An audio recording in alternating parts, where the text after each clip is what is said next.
너는? 인파 속에서 신입 경호원의 선글라스가 미끄러져 떨어졌습니다. 그 순간 백만장자 한진태 회장은 숨이 멎는 듯 했죠.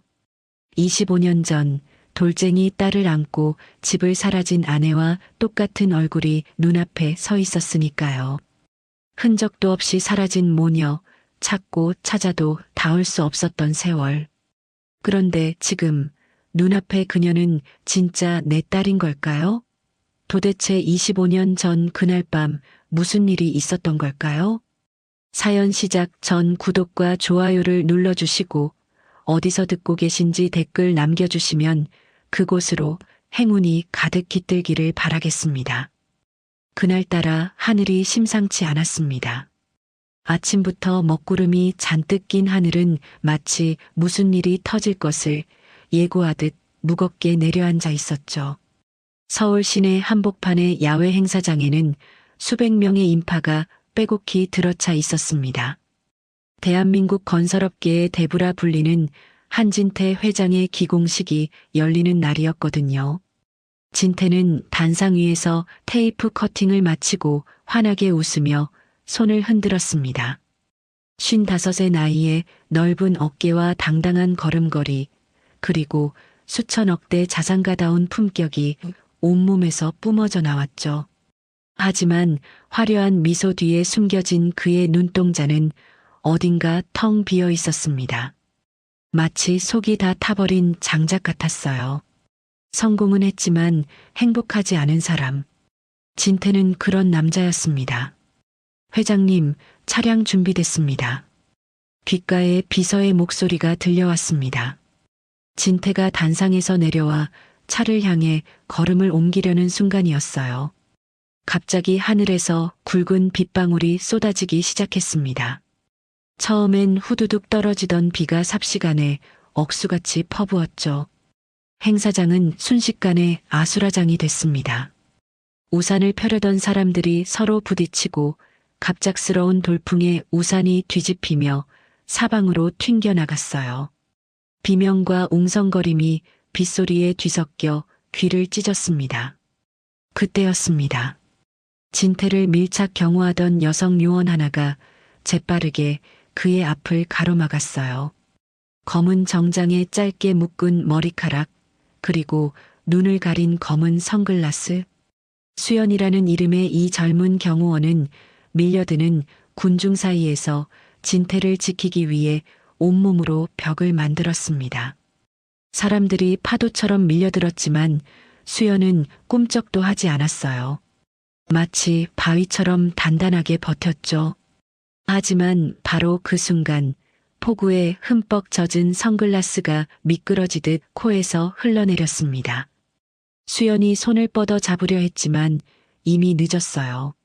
선글라스는 차가운 바닥 위로 떨어지며 산산조각이 났습니다. 수연은 순간적으로 눈을 질끈 감았다가 다시 떴죠. 빗물에 젖은 머리카락이 얼굴에 달라붙은 채로요. 그리고 그녀의 맨얼굴이 진태의 눈앞에 드러났습니다. 시간이 멈췄습니다. 정확히 말하면 진태의 심장이 멈춘 것 같았어요. 숨도 쉬어지지 않았습니다. 귓가를 때리는 빗소리도 아우성치는 군중의 함성도 한순간에 사라져버렸죠. 오직 눈앞에 그 얼굴만이 또렷하게 보였습니다. 갸름한 얼굴선, 살짝 올라간 눈꼬리, 그리고 빗물에 젖어 반짝이는 그 눈동자까지. 진태의 입술이 파르르 떨렸습니다. 목구멍 깊숙한 곳에서 무언가가 치밀어 올랐어요. 참으려 해도 참을 수 없는 이름 하나가 저도 모르게 입 밖으로 새어나왔습니다. 명수가. 수연은 그 중얼거림을 듣지 못했습니다. 여전히 군중을 막느라 정신이 없었거든요. 하지만 진태는 그 자리에 뿌리 내린 듯 한 발짝도 움직일 수가 없었어요. 두 다리가 납덩이처럼 무거웠습니다. 25년입니다. 정확히 25년 전 장대비가 쏟아지던 어느 날 밤, 갓돌 지난 딸을 안고 사라져버린 아내가 있었습니다. 다시는 보지 못할 거라 생각했던 그 얼굴. 그 눈동자가 지금 자신의 눈앞에 서 있었어요. 세월의 때가 묻지 않은 젊고 아름다운 모습으로요. 물론 진태도 알았습니다. 눈앞의 여자가 아내일 리 없다는 것을요. 아내 명숙은 지금 살아있다면 50이 넘었을 테니까요. 하지만 저 얼굴은, 저 눈동자는 분명히 25년 전 빗속으로 사라졌던 명숙의 것이었습니다. 소름이 끼칠 정도로 똑같았어요. 회장님, 어서 이쪽으로. 비서가 진태의 팔을 잡아 끌었습니다. 진태는 정신없이 끌려가면서도 자꾸만 뒤를 돌아봤어요. 빗속에 서 있는 수연의 뒷모습이 점점 멀어져 갔습니다. 가슴 한쪽이 쥐어뜯기듯 아팠죠. 그렇게 억지로 차에 올라탄 진태는 회장실로 돌아오는 내내 한마디도 하지 않았습니다. 창밖을 때리는 빗줄기만 멍하니 바라봤어요. 머릿속에서는 25년 전의 기억이 쓰나미처럼 밀려들고 있었습니다. 회장실에 도착해서도 진태는 한동안 자리에 앉지 못했습니다. 떨리는 손으로 지갑을 꺼냈어요. 그 안에는 빛바랜 사진 한 장이 금방이라도 부서질 듯 끼워져 있었습니다. 20대 중반의 젊은 여인이 갓난아기를 안고 환하게 웃고 있는 사진이었죠.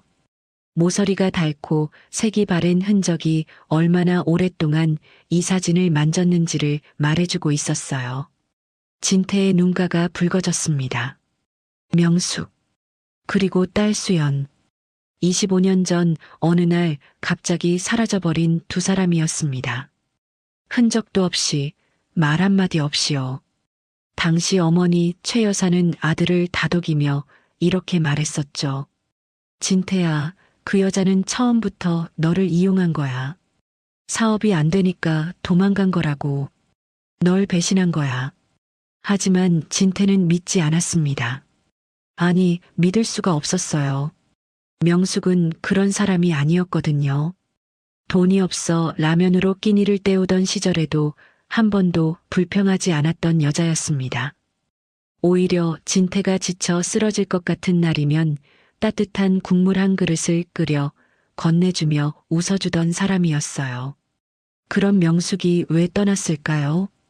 진태는 25년 동안 그 답을 찾지 못한 채 살아왔습니다. 낮에는 일에 파묻혀 지내고 밤에는 술에 의지해 겨우 잠들었죠. 성공이라는 이름의 달콤한 독약에 취해 하루하루를 버텨왔어요.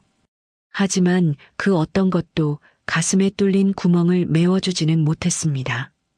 그런데 오늘 그 구멍이 갑자기 불을 뿜기 시작했습니다.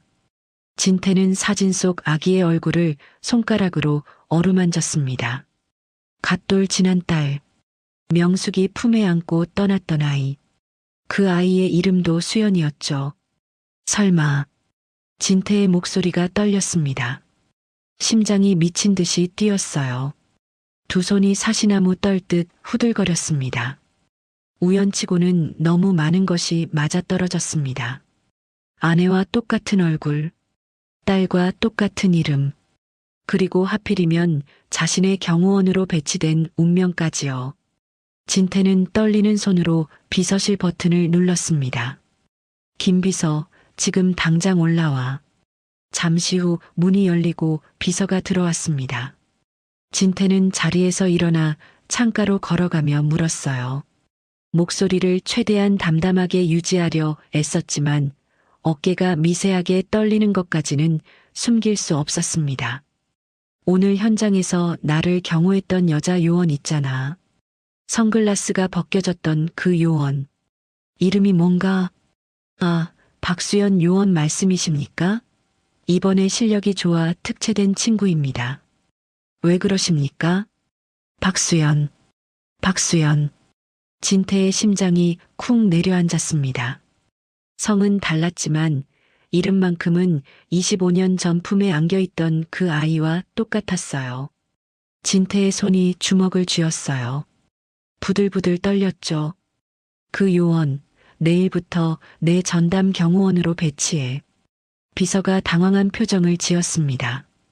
회장님, 전담 경호원은 이미 계시지 않습니까?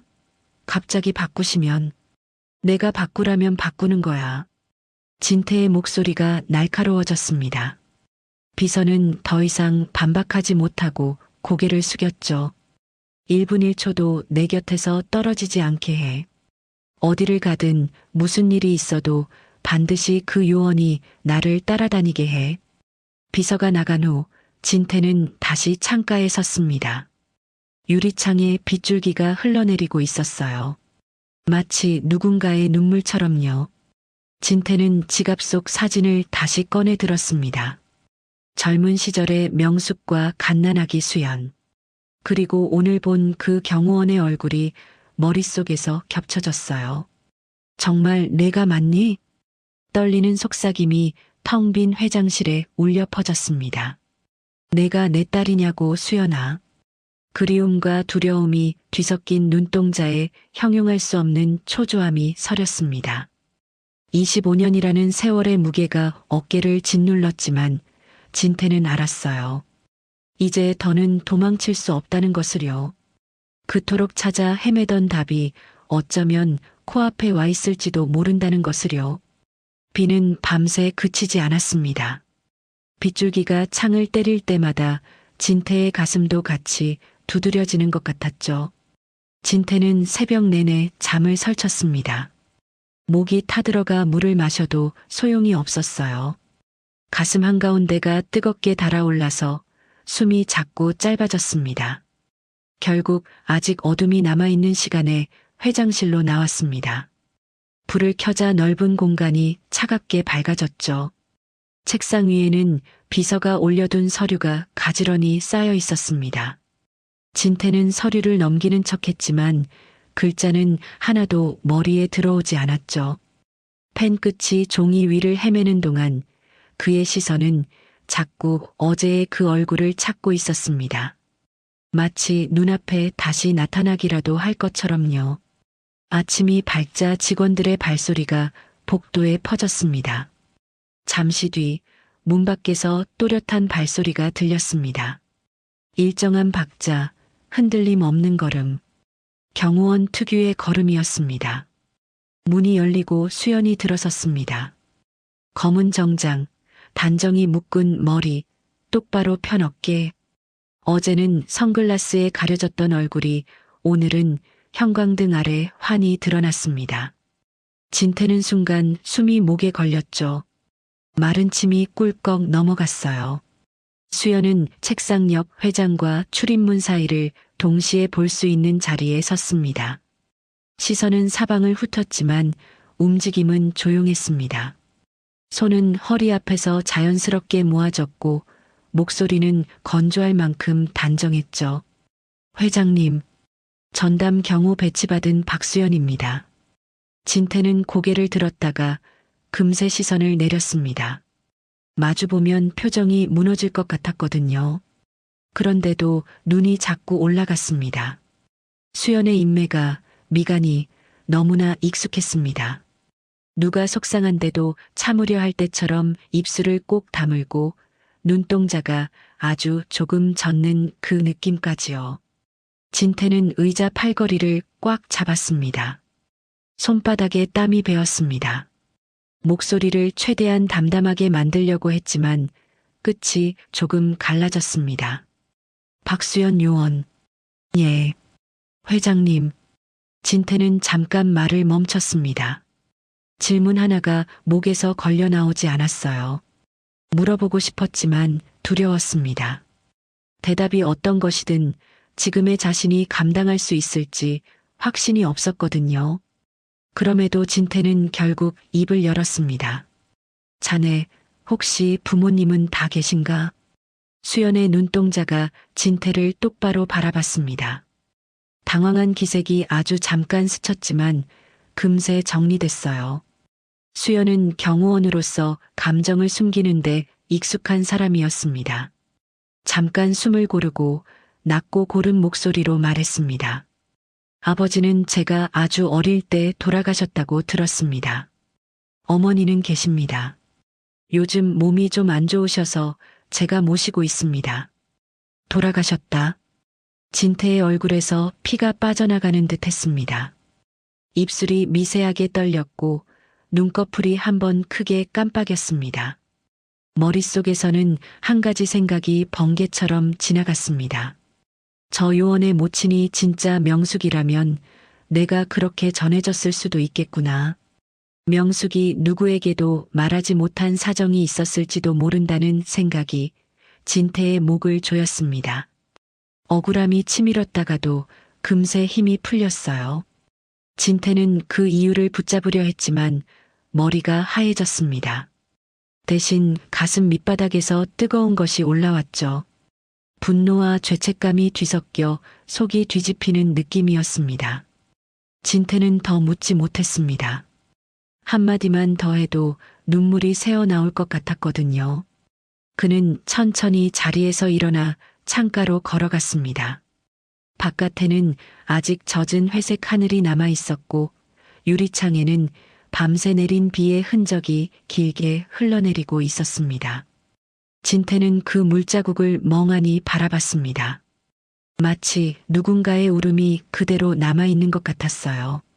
수연은 회장의 등을 바라봤습니다. 텔레비전에서 보던 강한 회장의 뒷모습과 달랐습니다. 어깨가 무겁게 처져 보였고 손끝이 살짝 떨렸죠. 수연은 속으로 생각했습니다. 왜 저분은 나를 볼 때마다 금방이라도 무너질 것 같은 눈을 하는 걸까? 잠시 정적이 흘렀습니다. 회장실 시계 초침 소리가 유난히 크게 들렸어요. 수연이 조심스럽게 물었습니다. 회장님, 오늘 일정 다시 확인해 드릴까요? 진태는 고개만 아주 작게 흔들었습니다. 대답 대신 목젖이 한번 꿀렁 움직였죠. 수연은 더 묻지 않았습니다. 경호원의 선은 지켜야 했으니까요. 다만 회장의 옆모습을 볼 때마다 마음 한구석이 이상하게 서늘했습니다. 그날 저녁 수연은 퇴근하자마자 지하상가로 내려갔습니다. 지상은 비가 잦아들어 공기가 차고 맑았지만 지하로 내려갈수록 습기가 피부에 달라붙었죠. 계단 벽에는 오래된 냄새가 배어 있었고 형광등은 조금씩 깜빡였어요. 희망 세탁소. 문을 열자 딸랑 소리가 나며 작은 종이 울렸습니다. 안쪽에서는 치익 소리와 함께 뜨거운 스팀이 올라오고 있었습니다. 젖은 옷감 냄새, 다림질한 천에서 나는 뜨끈한 냄새가 한꺼번에 코끝을 찔렀죠. 명숙은 낡은 앞치마를 두르고 다리미를 쥔 채 서 있었습니다. 손등은 거칠고 손가락 마디는 퉁퉁 부어 보였어요. 그래도 딸을 보자 입가가 풀렸습니다. 왔니, 우리 딸. 엄마, 오늘도 많이 바빴어? 응. 아휴, 이 동네는 왜 이렇게 다들 셔츠를 많이 입는지 모르겠다. 명숙은 웃으려 했지만 눈 밑에 피로가 진하게 깔려 있었습니다. 수연은 그 얼굴을 볼 때마다 마음이 쓰렸죠. 그래서 더 이번 전담 배치가 기뻤어요. 월급도 오르고 엄마 약값도 더 챙길 수 있을 테니까요. 수연은 가방을 내려놓고 물 한 컵을 따라 명숙 앞에 놓았습니다. 그리고 잠깐 망설였습니다. 오늘 하루 종일 마음에 걸린 일이 있었거든요. 엄마, 나 오늘부터 전담 경호 맡게 된 분 말이야. 명숙이 다리미를 잠깐 내려놓고 고개를 들었습니다. 응? 수연이 고개를 끄덕이며 말했습니다. 한진태 회장님이셔. 근데 엄마, 그분이 좀 이상해. 나를 계속 쳐다보셔. 마치 나를 아는 사람처럼. 그 이름이 명숙의 귀에 들어가는 순간이었습니다. 명숙의 손이 굳었습니다. 표정이 하얗게 질렸고 눈동자가 크게 흔들렸어요. 손에 들고 있던 분무기가 힘없이 미끄러져 바닥으로 떨어졌습니다. 물이 튀었고 동시에 스팀이 치익하고 올라와 명숙의 뺨을 스쳤습니다. 수연이 놀라 뛰어갔습니다. 엄마, 뜨거워. 괜찮아? 명숙은 뜨거운 줄도 모르는 사람처럼 수연의 손목을 꽉 움켜잡았습니다. 소나기 힘이 생각보다 세서 수연이 숨을 들이켰죠. 명숙의 목소리는 떨리고 있었습니다. 누구라고 했어? 다시 말해봐. 누구? 한진태 회장님. 명숙의 입술이 파르르 떨렸습니다. 숨이 가빠졌고 눈가가 순식간에 젖었어요. 명숙은 딸의 손을 놓지 못한 채 거의 애원하듯 말했습니다. 수연아, 그 일 그만두면 안 되겠니? 엄마가 무서워서 그래. 수연은 너무 놀라서 말이 막혔습니다. 엄마가 이런 톤으로 부탁하는 걸 본 적이 없었거든요. 수연은 웃으며 넘기려 했지만 목소리가 어색하게 갈라졌습니다. 엄마, 왜 그래? 나 이번에 월급도 많이 오르고 회장님도 나쁘지 않으셔. 근데 왜 갑자기 겁을 내? 명숙은 입을 열었다가 닫았습니다. 말이 목에서 막히는 표정이었습니다. 오래된 공포가 다시 살아난 사람처럼 어깨가 잘게 떨렸죠. 수연은 그 떨림을 보며 가슴이 서늘해졌습니다.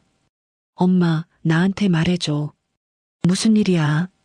명숙은 대답 대신 고개만 저었습니다.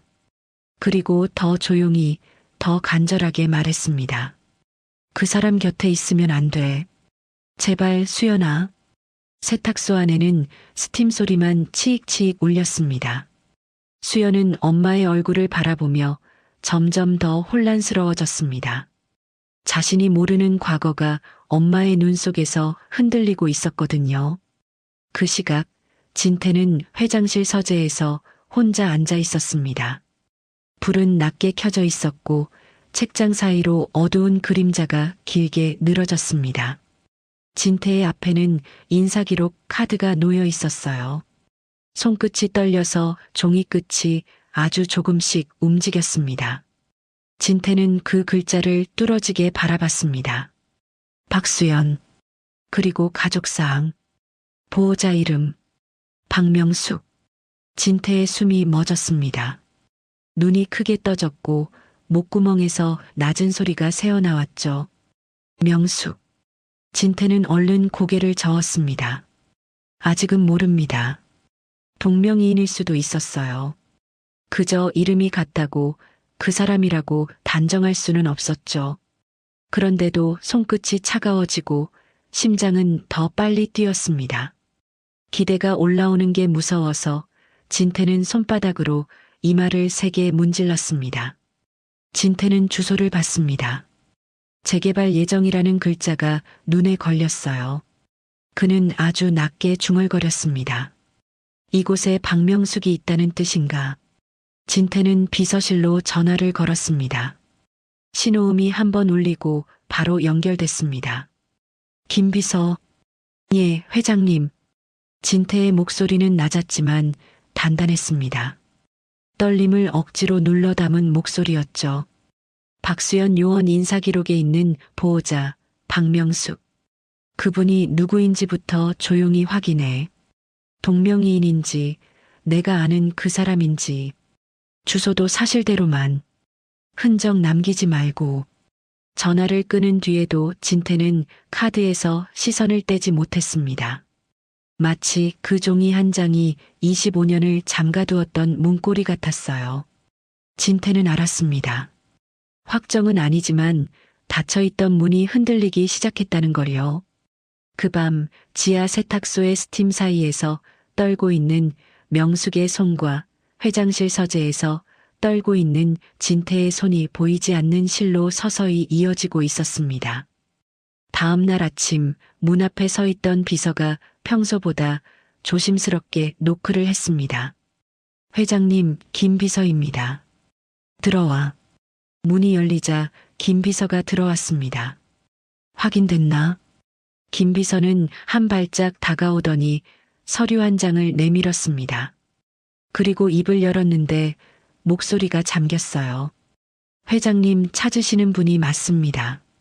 현재 한 지하상가에서 세탁소를 운영하고 계십니다. 순간 진태의 귀에서 모든 소리가 멀어졌습니다. 회장실의 시계 초침 소리도 복도에서 들리는 직원들의 발소리도 다 사라진 것 같았죠. 오직 김 비서의 말만 진태의 가슴을 그대로 때리고 있었습니다. 진태는 반사적으로 서류를 낚아챘습니다. 손끝이 얼얼했죠. 서류 위에는 사진 한 장이 붙어 있었습니다. 거기엔 명숙이 있었습니다. 아니, 진태가 기억하던 명숙과는 너무 달라서 처음엔 다른 사람 같았어요. 피부는 거칠어졌고 눈가에는 깊은 주름이 자리 잡았습니다. 입술은 말라 있었고 눈빛은 피곤에 찌든 사람의 눈이었죠. 그럼에도 진태는 알아봤습니다. 눈동자 깊숙한 곳에 남아있는 그 표정, 그 결이 명숙이었습니다. 진태는 갑자기 자리에서 일어났습니다. 의자가 바닥을 긁으며 뒤로 밀렸죠. 김 비서가 급히 따라붙었습니다. 회장님, 오늘 오전 회의가 취소해. 진태는 딱 그 말만 남기고 회장실 문을 열었습니다. 문이 탕하고 벽에 부딪히며 울렸어요. 김 비서가 다급하게 불렀지만 진태는 뒤돌아보지 않았습니다. 구두 굽소리가 복도를 날카롭게 쳤습니다. 딱딱 딱딱. 그 소리가 마치 누군가의 심장 박동처럼 빠르게 울렸어요. 차에 올라타자 운전기사가 조심스럽게 물었습니다. 회장님, 어디로 모실까요? 진태는 잠깐 입술을 열었다가 닫았습니다. 목소리가 나오지 않았거든요.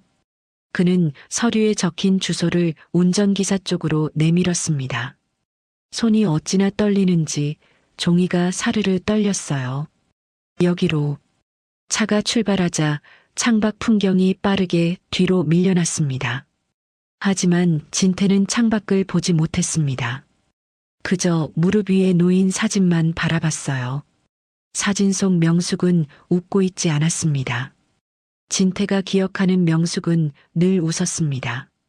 힘든 날에도 웃으면서 국을 끓여주던 사람이었죠. 그런데 사진 속 명숙은 웃는 법을 잊은 사람처럼 보였습니다. 진태는 속으로 중얼거렸습니다. 이게 다 내 탓인가? 왜 이제야? 왜 이렇게 늦었나? 그런 생각이 머리를 꽉 채웠어요. 차는 지하상가에 도착했어요. 재개발 예정이라는 현수막이 여기저기 붙어 있었고 오래된 건물들은 겉벽이 벗겨져 있었습니다. 진태는 차에서 내리며 순간 멈칫했어요. 발밑이 미끄러운 듯했고 무릎이 약해지는 느낌이 들었거든요. 진태는 낡은 상가 입구로 들어서 한 계단 내려갔습니다. 내려갈수록 숨이 막혔습니다. 계단 아래쪽에서 뜨거운 스팀 냄새가 섞여 올라왔거든요. 칙, 어딘가에서 다리미가 뿜는 소리가 들리는 듯 했습니다. 진태의 다리가 후들거렸어요. 자신이 왜 이러는지 머리는 알면서도 몸이 말을 듣지 않았어요. 그는 잠깐 계단 중간에서 멈춰 섰습니다. 손바닥으로 벽을 짚었습니다. 그리고 계단 끝 빛바랜 간판 하나가 눈에 들어왔습니다. 희망 세탁소. 간판의 글자는 오래되어 색이 바랬고 가장자리는 벗겨져 있었습니다. 유리문은 얇았고 안쪽이 훤히 비쳤습니다. 진태는 그 앞에서 그대로 멈췄습니다. 갑자기 발끝이 땅에 붙어버린 것 같았어요. 진태는 자기 모습을 잠깐 봤습니다. 윤이 나는 맞춤 정장, 반짝이는 구두, 손목에 감긴 고급 시계. 그런데 눈앞의 공간은 낡고 적고 어두웠습니다. 그 대비가 너무 잔인했죠. 진태는 숨을 들이마시려 했는데 숨이 목에서 걸렸습니다. 그는 떨리는 손으로 문 손잡이를 잡으려 했죠. 그런데 손가락이 말을 듣지 않았어요. 손잡이에 닿기도 전에 손이 허공에서 떨렸습니다. 진태는 결국 문을 열지 못하고 유리창 너머로 안을 바라봤어요. 치익하는 스팀이 자욱했습니다. 그 스팀 사이로 한 여자의 뒷모습이 보였어요. 명숙이었습니다. 50대 초반. 거칠게 묶은 머리카락 사이로 희끗한 흰머리가 섞여 있었습니다. 목덜미는 땀에 젖어 있었고 낡은 앞치마 끈이 허리에 단단히 묶여 있었죠. 그녀는 다리미를 쥔 손을 쉴 새 없이 움직였습니다. 다리미판 위의 셔츠가 한번 펴질 때마다 스팀이 치익하고 올라왔습니다. 그 어깨가 진태가 기억하는 어깨보다 훨씬 작아 보였습니다. 그리고 안으로 굽어 있었습니다. 하루 종일 남의 옷을 다리느라 몸이 그렇게 굳어버린 것 같았어요. 진태의 목이 메었습니다. 숨을 쉬면 울음이 나올 것 같아서 숨을 참았습니다. 하지만 참는다고 가슴이 편해지지는 않았죠. 오히려 더 아팠습니다. 그때 진태는 문득 떠올렸습니다. 이 여자의 손에 예전에 은가락지를 끼워준 날을요. 형편이 넉넉하지 않아 번쩍이는 반지가 아니라 작은 은가락지였지만 명숙은 그걸 끼고 웃었습니다. 여보, 나 이거 평생 낄게요. 그러던 사람이었죠. 그런데 지금 명숙의 손에는 은가락지가 아니라 무거운 다리미가 들려 있었습니다. 진태는 유리창에 이마를 거의 붙일 듯 가까이 다가갔습니다. 유리에 맺힌 습기 때문에 안이 흐릿해졌다가도 스팀이 거치면 다시 선명해졌어요. 마치 진실이 숨었다가 드러나기를 반복하는 것 같았습니다. 진태의 눈가가 뜨거워졌습니다. 눈물이 차오르는 게 느껴졌죠. 그는 입술을 깨물었습니다. 지금 여기서 울어버리면 다시는 문을 열지 못할 것 같았거든요. 그런데도 발이 움직였습니다. 아니, 발이 아니라 마음이 먼저 움직였는지도 모릅니다. 진태는 홀린 사람처럼 문 손잡이를 잡았습니다. 이번엔 손이 잡혔어요. 손잡이는 차가웠습니다. 그 차가움이 오히려 진태를 깨웠습니다. 진태는 유리문을 천천히 밀었습니다. 딸랑. 문 위에 달린 작은 종이 울렸습니다. 그 소리가 좁은 세탁소 안을 가르고 들어갔어요. 스팀 소리도 잠깐 멈춘 듯 조용해졌습니다. 명숙은 다리미질에 열중해 있다가 손을 멈췄습니다. 그리고 아주 천천히 고개를 들었습니다. 마치 고개를 드는 것조차 두려운 사람처럼요. 그 순간 두 사람의 시선이 공중에서 맞부딪혔습니다. 진태는 숨이 멎었습니다. 눈앞의 얼굴이, 사진 속 얼굴이, 기억 속 얼굴이 한꺼번에 겹쳤습니다. 세월이 만든 주름과 지친 눈빛이 분명히 있었지만 그래도 명숙이었습니다. 진태는 입술을 떨었습니다. 이름을 한 번에 부를 수가 없었어요. 목구멍이 꽉 막힌 느낌이었습니다. 진태는 겨우 소리를 내뱉었습니다. 너무 작아서 자신도 들릴까 말까 했죠. 명수가. 그 목소리가 명숙의 귀에 닿는 순간이었습니다. 명숙의 눈동자가 크게 흔들렸습니다. 경악이 먼저 올라왔고 그 다음엔 공포가 덮쳤죠. 마치 눈앞의 사람이 아니라 유령인 것처럼요. 입이 벌어졌는데 소리가 바로 나오지 않았습니다. 숨이 턱 막힌 얼굴이었습니다. 명숙의 손에 들려있던 다리미가 힘없이 내려앉았습니다. 툭! 다리미판 위로 다리미가 떨어지며 작은 충격이 퍼졌어요. 그와 동시에 스팀 소리가 줄어들었습니다.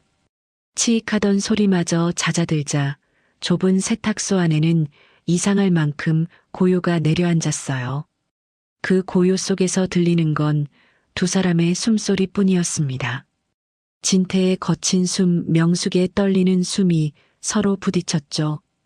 진태의 눈에 눈물이 맺혔습니다. 그 눈물이 뺨을 타고 흘러내리려는 찰나 명숙의 입술이 떨렸습니다. 비명이 터져나오기 직전의 얼굴이었죠. 진태는 한 걸음 더 다가가고 싶었어요. 하지만 발끝이 움직이지 않았습니다. 이 공간의 공기 자체가 두 사람을 묶어놓은 것 같았어요. 25년의 시간이 스팀처럼 자욱하게 그 사이에 걸려 있었습니다. 그리고 그 팽팽한 긴장 속에서 세탁소 안의 시간은 다시 멈춰버린 듯 했습니다. 당신이 여길 어떻게 해? 명숙이 겨우 말을 뱉어냈어요. 진태가 떨리는 목소리로 대답하려는 순간 명숙은 더 크게 소리쳤습니다. 마치 소리를 질러야만 이 악몽이 깨질 것처럼요. 오지 마. 가까이 오지 마. 명숙은 주변을 허둥지둥 더듬더니 옷걸이를 움켜잡았습니다. 얇은 철사 옷걸이가 손에 찌그러질 만큼 세게 쥐었어요. 진태가 조심스럽게 한 걸음 다가가자 명숙은 비명을 질렀습니다. 이제 와서 어딜 오느냐고. 우리 수연이까지 또 뺏어가려고 온 거야? 명숙의 눈에는 반가움 같은 건 없었습니다. 지독한 원망과 공포가 뒤섞여 있었죠. 진태는 그 눈빛에 가슴이 찌릿하게 저렸습니다. 숨이 목에서 걸렸어요. 명수가 아니야. 나는. 진태가 손을 뻗자 명숙은 옷걸이를 앞으로 겨누듯 들었습니다. 손대지 마. 당신 손, 나한테는 칼이야. 진태는 그 자리에서 굳어버렸습니다.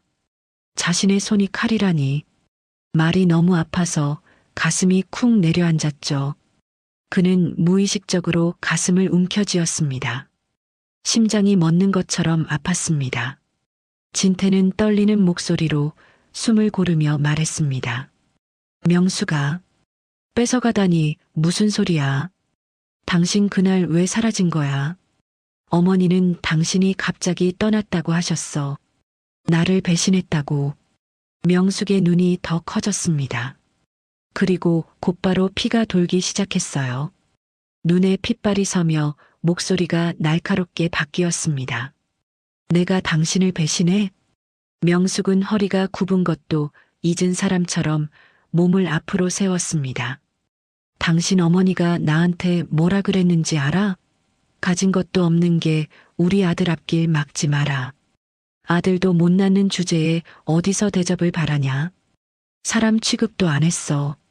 진태는 입술을 떨며 고개를 저었습니다. 그럴 리가. 우리 어머니가. 그럴 리가 없다고? 명숙은 씁쓸하게 웃었는데 그 웃음은 눈물 냄새가 났습니다. 당신 앞에서는 웃었지. 당신만 있으면 어머님이 얼마나 인자한지 알아?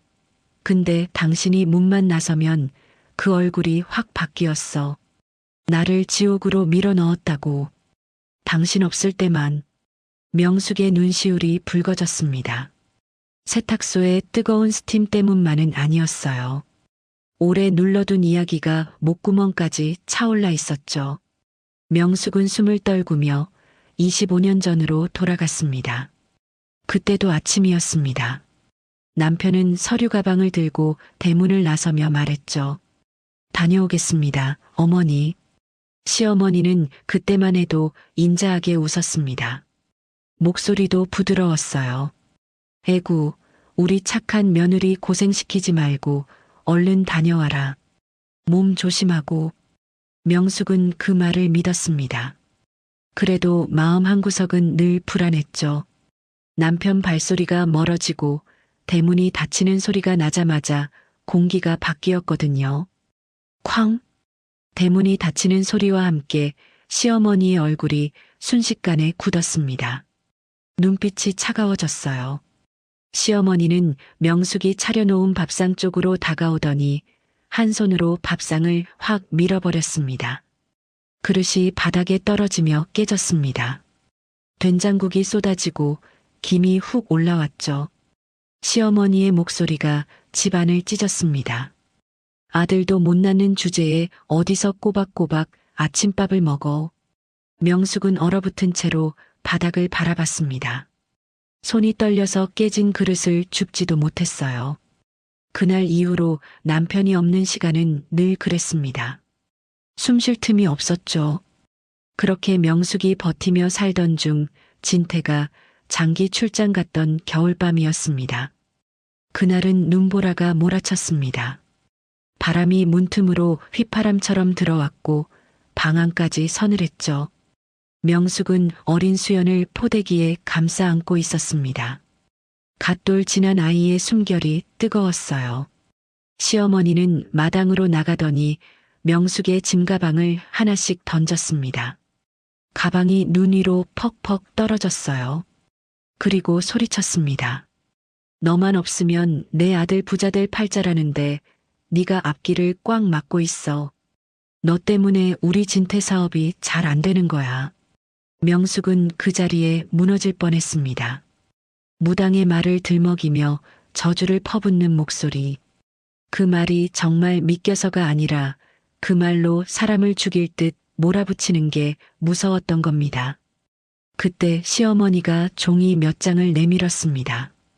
네가 직접 쓴 거야. 명숙이 본 건 이혼 서류였습니다. 명숙이 쓴 적도 없는 글씨가 명숙 이름으로 적혀 있었죠. 그리고 쪽지 한 장이 더 있었습니다. 내 발로 나간다.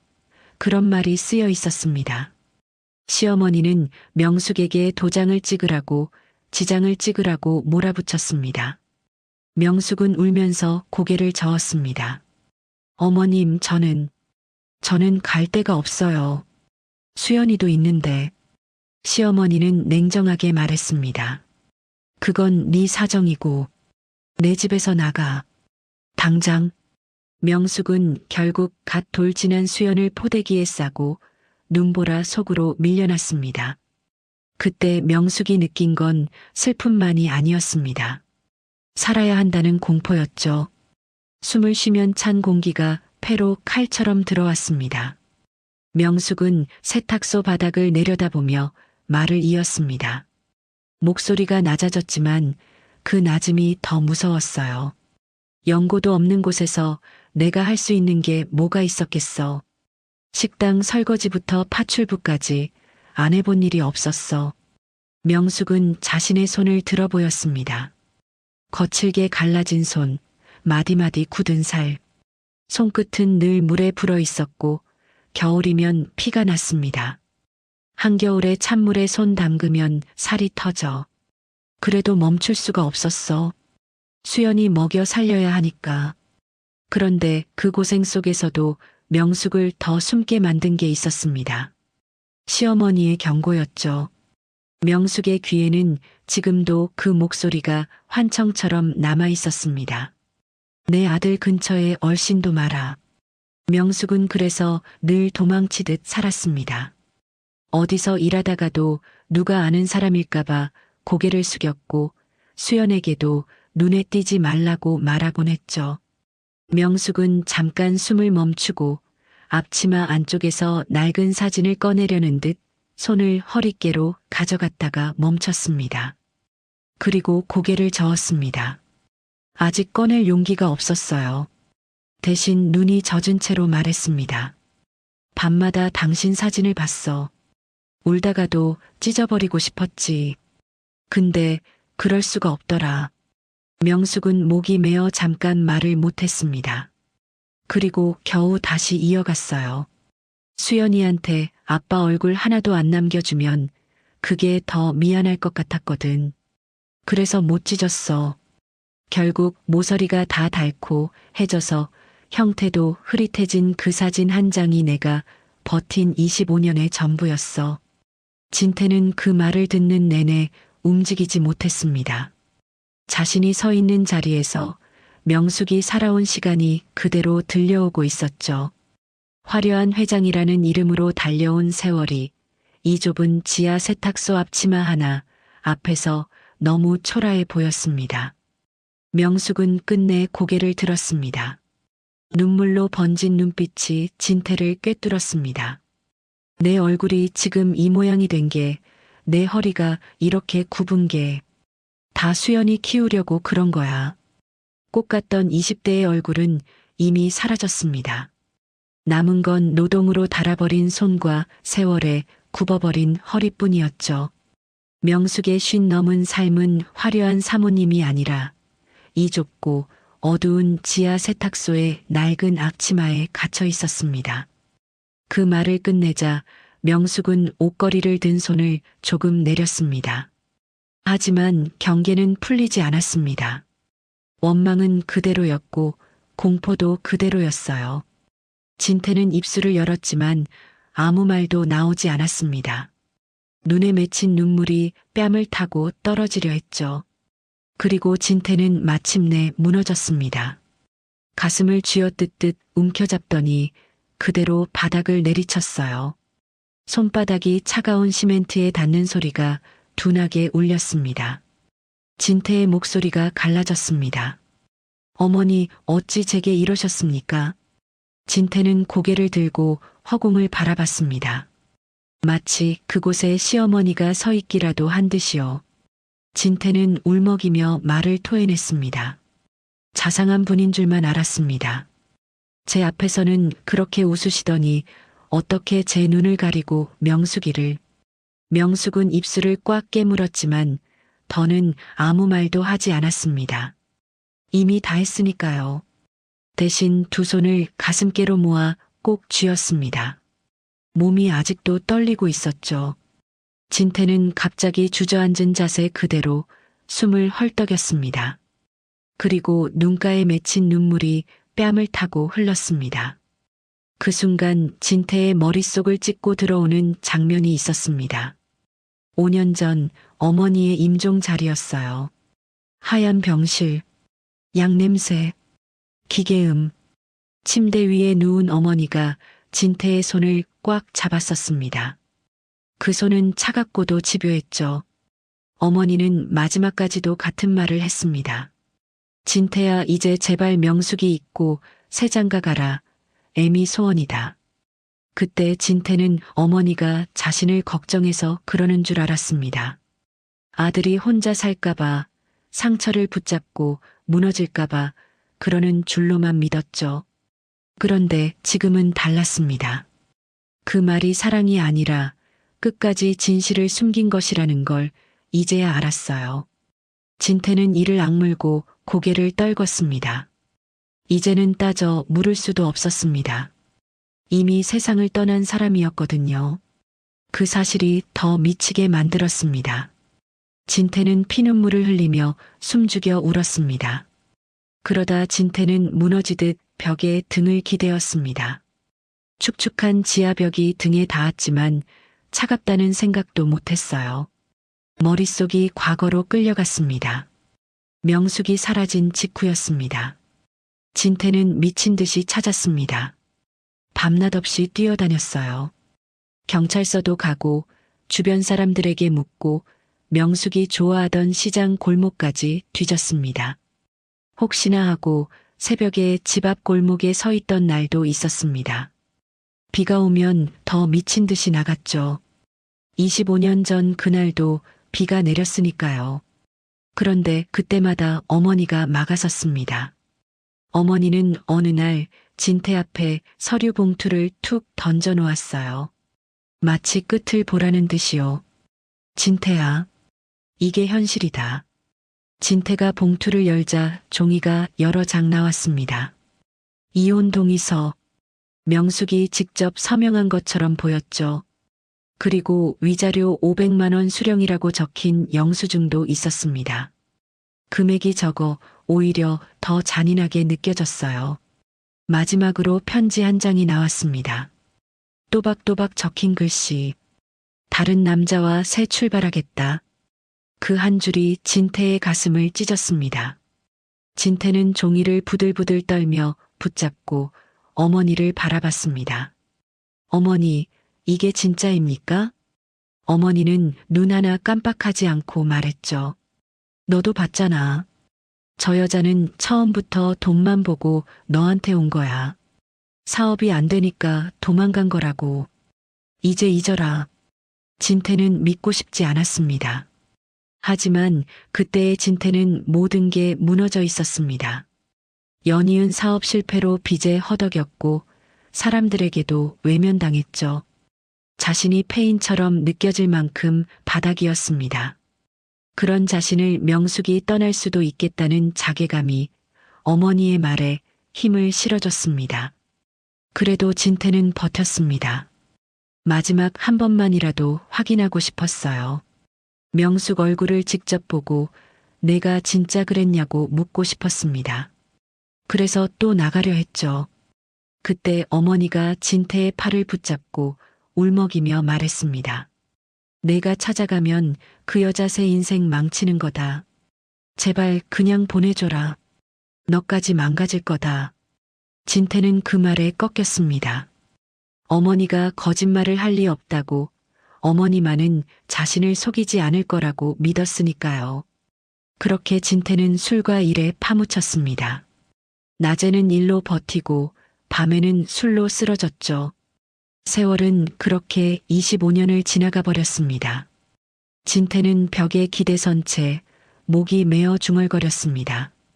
지금 생각하면 전부 어머니의 각본이었는데 그땐 알 수가 없었어.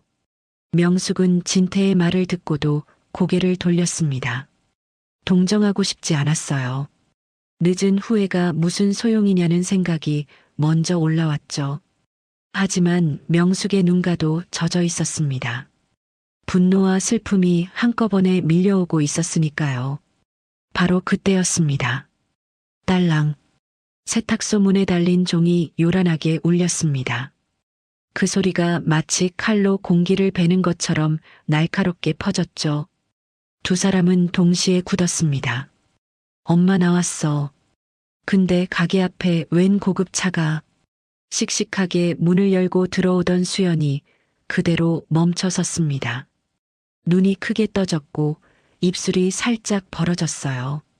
좁고 눅눅한 지하 세탁소 한가운데 눈물범벅이 된 엄마가 서 있었고 그 앞에는 대한민국 최고의 자산가인 진태가 주저앉아 있었습니다. 믿기지 않는 장면이었죠. 수연은 한 걸음 앞으로 나가려다 멈췄습니다. 경호원으로서의 본능이 먼저 반응했어요.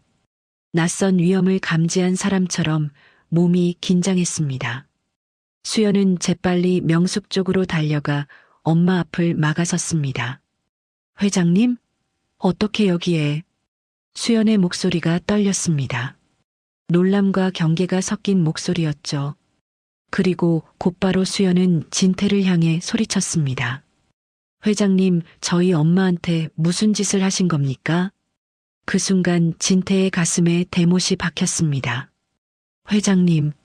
그 차갑고 딱딱한 호칭이 진태를 사람으로 보지 않는 선처럼 느껴졌어요.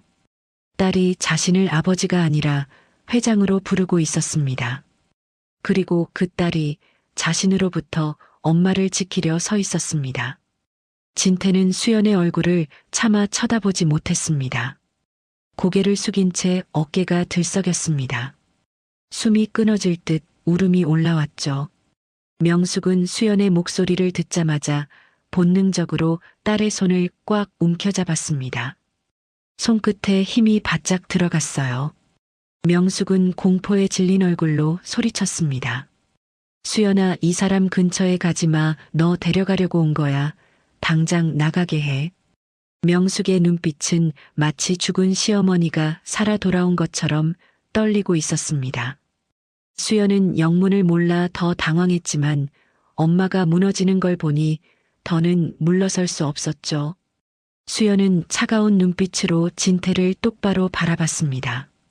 회장님, 저희 집엔 무슨 일이신지 모르겠습니다만 저희 엄마가 힘들어 하시니 그만 가주십시오. 진태는 입술을 달싹였지만 말이 나오지 않았습니다. 지금 무슨 말을 해도 변명처럼 들릴 것 같았어요. 그는 주머니 속을 만졌습니다. 25년 전 사진이 들어 있었습니다. 꺼내서 보여주면 뭔가 달라질까 싶었죠. 하지만 손이 움직이지 않았습니다. 이 상황에서 그 사진을 꺼내는 건 더 큰 상처가 될 것 같았습니다. 진태는 비틀거리며 일어났습니다. 무릎이 잠깐 휘청했어요. 수연은 본능적으로 한 발 앞으로 나섰지만 명숙이 더 세게 수연의 손을 잡아당겼습니다. 진태는 아무 말도 하지 못한 채 고개만 숙이고 세탁소 밖으로 나갔습니다. 도망치듯이요. 계단을 올라가는 발소리가 정신없이 울렸습니다. 진태는 밖으로 나오자마자 목에서 절규가 터져 나왔습니다. 어머니, 당신이 대체 무슨 짓을 하신 겁니까? 죽은 자에 대한 원망과 산 자에 대한 죄책감이 뒤엉켜 진태의 울음이 처절하게 들렸습니다. 운전기사의 차를 타고 겨우 저택에 도착했을 때 진태는 코트를 벗지도 못한 채 거실 한가운데 멈춰 섰습니다. 집안은 너무 조용했어요. 어머니가 살아있을 때는 늘 사람 소리와 잔소리가 맴돌던 곳인데 지금은 빈집 같은 정적만 남아 있었습니다. 진태는 천천히 서재로 들어갔습니다. 책장 옆 오래된 장식장 아래에 숨겨진 작은 금고가 있었습니다.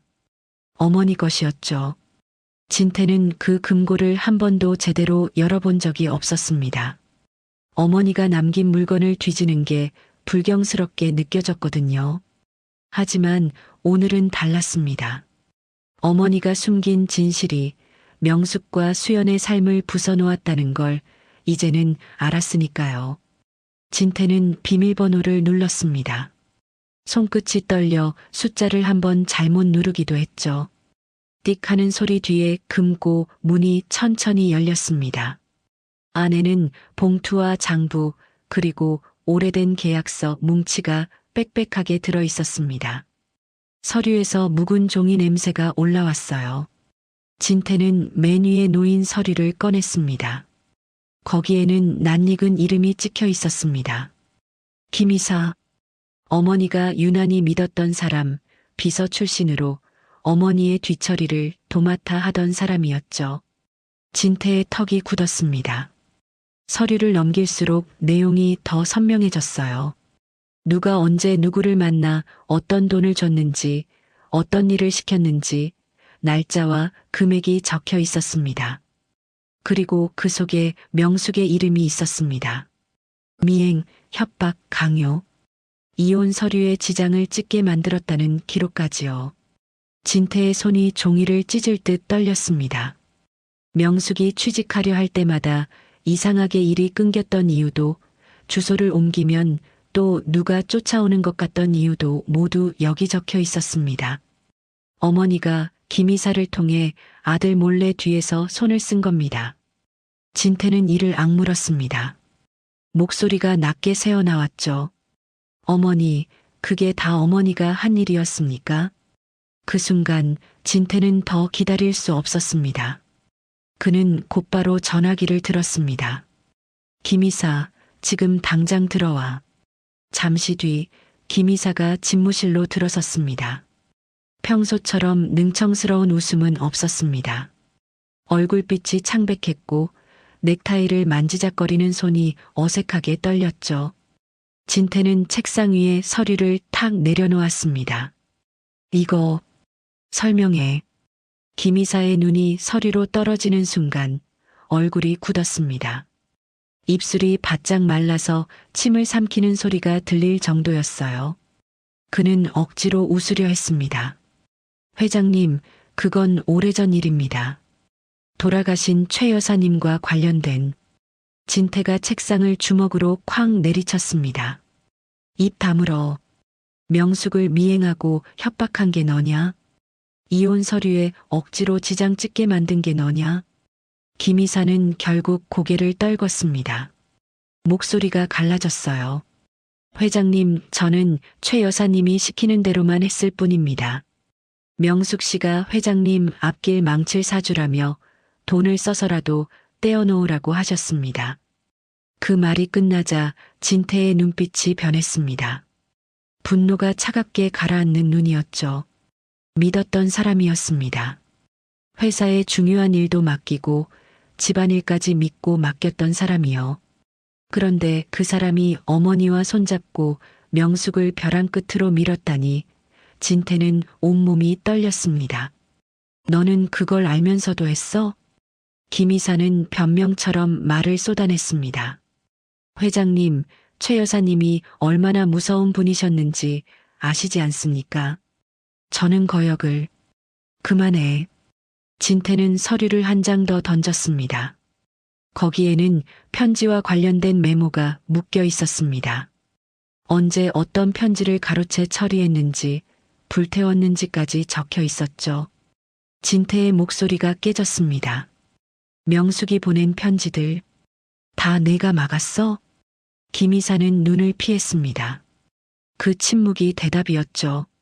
진태는 숨이 막혔습니다. 명숙이 쫓겨난 뒤에도 수없이 편지를 보냈을 겁니다. 그럼에도 자신에게 한 장도 오지 않았던 이유. 이제야 알았어요. 진태의 머리가 멍해졌습니다.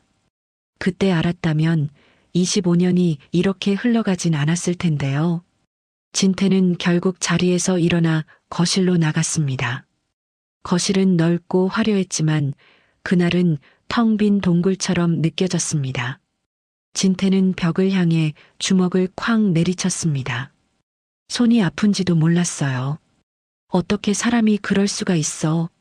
소리가 거실 천장에 부딪혀 메아리 쳤습니다. 진태는 고개를 숙인 채 한참을 울었습니다. 분노도 죄책감도 후회도 한꺼번에 쏟아졌죠. 김이사는 더는 버티지 못하고 물러나려 했습니다. 진태가 말했습니다. 당장 나가. 그리고 내 눈앞에 다시 나타나지 마. 김이사는 고개를 숙이고 문을 나섰습니다. 복도를 걷는 그의 발걸음이 이상하게 흔들렸어요. 엘리베이터 앞에 서자 김이사의 손이 덜덜 떨렸습니다.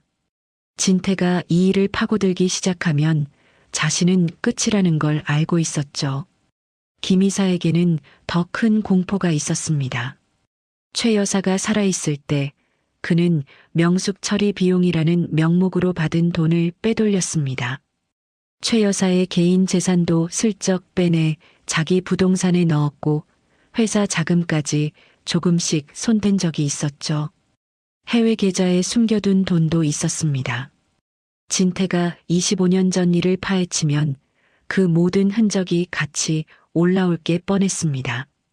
김이사는 이를 악물고 혼잣말처럼 내뱉었습니다. 이대로 무너질 순 없어. 저 기록들이 세상에 나오면 난 끝이야. 그의 눈빛이 서늘하게 식었습니다. 그는 주머니에서 휴대전화를 꺼내 누군가에게 전화를 걸었습니다. 목소리를 낮게 눌렀어요. 그래, 나야. 급하게 처리할 일이 생겼어. 사람 좀 보내. 전화를 끄는 김이사는 한참 동안 어두운 복도를 바라봤습니다. 그리고 아무 일도 없었다는 듯 천천히 걸음을 옮겼습니다. 그 시각 진태는 그 검은 기운을 전혀 눈치채지 못했습니다. 그는 서재 책상 앞에 앉아 종이와 펜을 꺼냈습니다. 손이 떨려 글씨가 삐뚤어졌지만 멈출 수가 없었어요.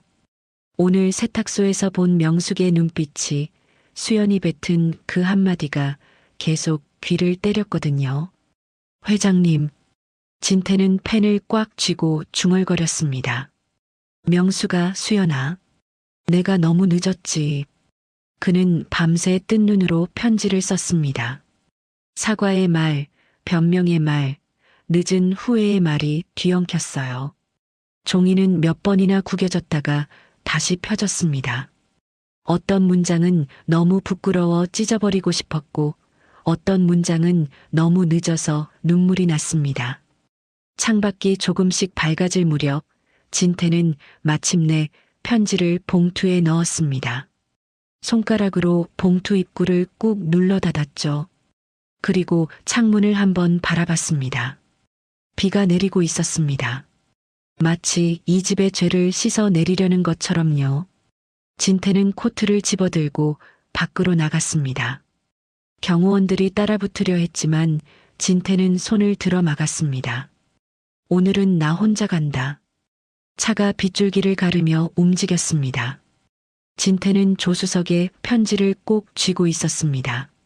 무릎 위에서 봉투가 젖을까봐 손바닥으로 감싸쥐었죠. 그리고 멀리서 진태의 차를 바라보는 시선이 있었습니다. 차창 너머 어딘가에 숨어 움직임을 놓치지 않는 눈이었어요. 진태는 몰랐습니다. 자신이 다시 세탁소로 가는 길이 누군가에게는 마지막 기회가 되고 있다는 것을요. 비는 낮에 그쳤지만 지하상가의 공기는 더 눅눅해졌습니다. 진태는 세탁소 근처에 차를 세워두고도 한참을 내리지 못했어요. 품 안에는 밤새 쓴 편지가 있었습니다. 봉투가 구겨질까봐 손바닥으로 조심히 감싸쥐었죠. 하지만 세탁소 앞에 다시 서보니 편지 한 장으로는 아무것도 바꿀 수 없을 것 같았습니다. 명숙의 눈빛, 수연의 차가운 목소리. 그 둘이 진태의 심장을 눌러버렸거든요. 해가 완전히 지고 상가 불이 하나둘 꺼졌습니다. 셔터들이 철컥철컥 내려가고 사람들의 발소리도 멀어졌죠. 진태는 끝내 결심한 듯 코트를 여몄습니다. 값비싼 코트였지만 오늘만큼은 그게 아무 의미 없었어요. 깊은 밤 적막이 가득한 지하 상가복도 희망 세탁소 셔터는 굳게 닫혀 있었습니다. 금속 셔터에 붙은 먼지와 얼룩이 형광등 불빛에 희미하게 드러났죠. 진태는 그 앞에 천천히 무릎을 꿇었습니다. 차가운 시멘트 바닥이 무릎에 닿자 진태의 얼굴이 일그러졌습니다. 하지만 그는 몸을 일으키지 않았어요. 오히려 더 깊이 고개를 숙였습니다. 수천만 원짜리 코트 자락이 먼지 섞인 바닥에 쓸려갔지만 진태는 눈 하나 깜빡하지 않았습니다. 그는 아주 낮게 마치 기도하듯 움츠렸습니다. 명수가 내가 잘못했다. 내가 너무 늦게 와서 미안해. 목소리가 텅 빈 복도에 조용히 울렸습니다. 그 소리가 돌아와 진태의 귀를 때렸죠. 진태는 봉투를 꺼내 셔터 앞에 살짝 올려두었습니다. 누가 보면 광고지 한 장처럼 보일지 몰라도 진태에게는 목숨 같은 사죄였어요. 시간이 얼마나 흘렀는지 모릅니다. 지하 상가의 냉기가 점점 뼛속으로 파고들었죠. 진태는 손바닥을 비벼도 손끝이 따뜻해지지 않았습니다. 그래도 움직이지 않았어요. 명숙이 문을 열어주기 전에는 자신이 떠날 자격이 없다고 생각했습니다. 그때 셔터가 요란하게 올라가는 소리가 복도를 갈랐습니다. 철컥, 철컥. 수연이 나타났습니다. 경호원답게 자세는 곧았지만 얼굴은 밤보다 더 차가웠어요. 수연은 무릎 꿇은 진태를 내려다보며 숨을 길게 내쉬었습니다. 눈빛엔 피곤과 분노가 섞여 있었습니다. 회장님, 여기서 이러시면 곤란합니다. 제발 가주세요. 진태는 고개를 들었습니다. 눈밑이 퀭했고 입술은 말라 있었습니다. 그는 본능처럼 손을 뻗었습니다. 딸의 손이든 뭐든 잡고 싶었어요. 붙잡지 않으면 다시는 못 만날 것 같았거든요. 하지만 수연은 차갑게 한 걸음 뒤로 물러섰습니다. 손을 뻗은 진태의 손끝이 허공을 가르며 멈췄죠. 수연은 목소리를 더 낮추고 더 단단하게 말했습니다. 제 아버지는 25년 전에 죽었습니다. 우리를 버리고요. 지금 제 앞에 계신 분은 제가 지켜야 할 고용인일 뿐입니다. 선 넘지 마십시오. 그 말은 칼이었습니다. 진태는 맞는 줄 알면서도 피하지 못했어요. 눈이 빨갛게 달아올랐지만 그는 고개를 끄덕이듯 떨궜습니다. 그래, 그래도 좋다. 내가 뭐라 부르든. 진태는 무릎을 꿇은 채로 애써 웃으려 했습니다. 웃음이 아니라 울음에 가까운 표정이었죠. 난 여기 있을 거다. 수연은 이를 악물었습니다. 분명히 싫었습니다. 돌아가라는데도 버티는 모습이 엄마를 또 흔드는 것 같았거든요. 하지만 수연은 경호원입니다. 회장의 안전을 책임지는 사람도 자신이었죠. 그 사실이 수연을 더 미치게 만들었습니다. 회장님, 제발이요. 수연이 한 번 더 말했지만 진태는 고개를 저었습니다. 명숙이가 나올 때까지, 내 진심을 알아줄 때까지 여기서 한 발짝도 안 움직일 거다. 수연은 주먹을 꽉 쥐었습니다. 손끝이 하얗게 질렸어요. 결국 수연은 셔터를 다시 내리지 못하고 문 안쪽으로 물러섰습니다. 문이 닫히는 순간에도 수연의 눈은 진태를 놓지 못했죠. 가게 안 명숙은 문에서 몇 걸음 떨어진 곳에 서 있었습니다. 손으로 입을 막고 있었어요. 눈물이 쉴 새 없이 흘렀습니다. 진태가 무릎 꿇은 모습을 보는 것만으로도 속이 뒤집혔죠. 미워서 눈물이 나고 또 그 꼴이 처참해서 눈물이 났습니다. 명숙은 속으로 되뇌었습니다. 지금 열어주면 안 된다고요. 25년의 상처는 말 한마디, 무릎 한 번으로 사라지지 않습니다. 그런데도 문틈으로 들려오는 진태의 낮은 목소리가 명숙의 가슴을 자꾸만 흔들었습니다. 시간은 무심하게 흘렀습니다. 새벽이 깊어질수록 지하상가의 냉기가 뼈를 찔렀어요. 진태의 어깨가 조금씩 떨렸고 숨이 거칠어졌습니다. 그래도 그는 버텼습니다. 눈꺼풀이 내려앉아도 고개를 들려 애썼죠. 수연은 가게 안으로 들어가지 못한 채 현관문 바로 뒤에 서 있었습니다.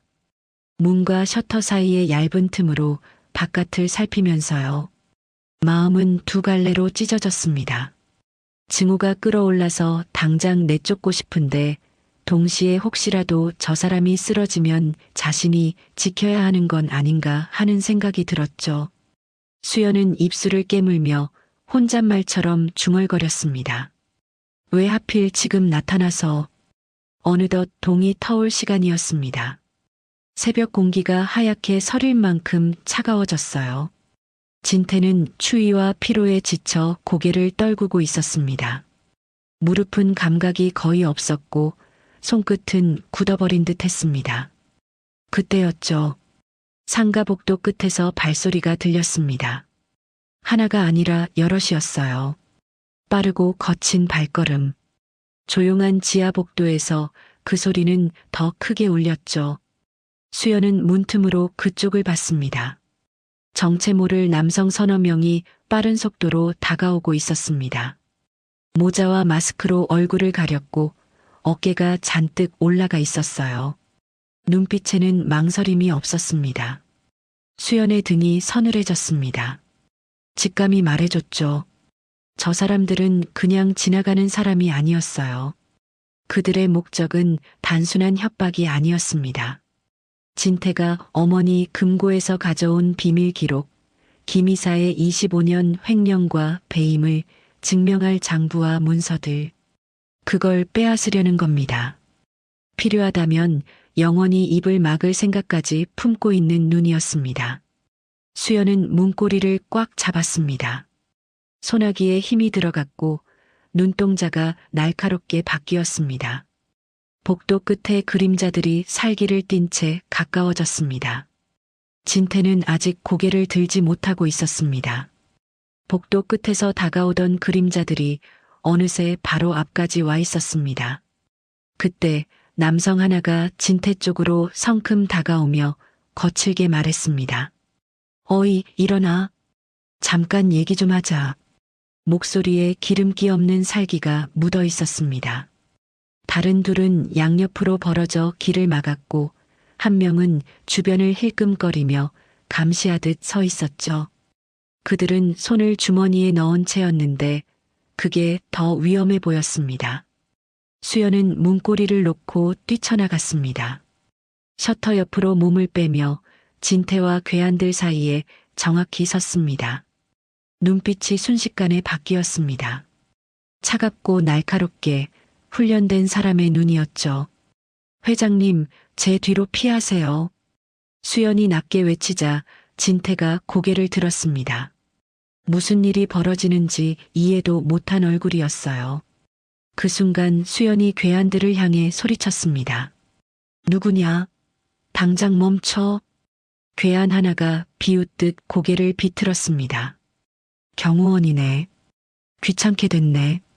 말이 끝나기도 전에 그들이 동시에 달려들었습니다. 수연은 발을 단단히 디뎠습니다. 팔을 뻗어 첫 번째 남성의 손목을 쳐내고 곧바로 어깨를 밀어 균형을 무너뜨렸죠. 몸이 부딪히는 둔탁한 소리가 복도에 울렸습니다. 진태는 멍하니 그 장면을 봤습니다. 자신을 지키려고 수연이 몸을 던지고 있었습니다. 그 작고 단단한 등, 좀 전까지만 해도 자신을 회장님이라 부르며 차갑게 쏘아보던 눈동자. 그런데 지금 그 눈동자는 오직 하나만 보고 있었죠. 위험을, 그리고 자신을. 진태의 가슴이 미어졌습니다. 눈앞이 흐려졌어요. 입술이 떨렸습니다. 수연아. 하지만 수연은 돌아볼 틈도 없었습니다. 괴한 둘이 동시에 덤벼들었고 수연은 한 걸음 뒤로 물러나며 진태 쪽을 등지지 않으려 애썼습니다. 경호원은 대상에게 등을 보이지 않는다고 몸이 먼저 베어버린 습관이었죠. 그러던 순간 옆에 있던 괴한 하나가 주머니에서 무언가를 꺼냈습니다. 짧고 날카로운 금속이 형광등 불빛에 번쩍였습니다. 그 날카로운 금속이 진태 쪽으로 움직였습니다. 안 돼. 수연의 목소리가 찢어지듯 터졌습니다. 이성으로 생각할 시간도 없었어요. 수연의 몸이 먼저 진태를 향해 움직였습니다. 진태의 어깨를 거칠게 밀쳐내고 자신이 그 자리를 대신 받았습니다. 순간 날카로운 통증이 옆구리를 갈랐습니다. 수연의 숨이 확 끊겼습니다. 눈이 커졌다가 금세 흔들렸죠. 붉은 피가 검은 정장 위로 번져나왔습니다. 그리고 차가운 시멘트 바닥 위로 툭, 툭 떨어졌습니다. 그럼에도 수연은 주저앉지 않으려 버텼습니다.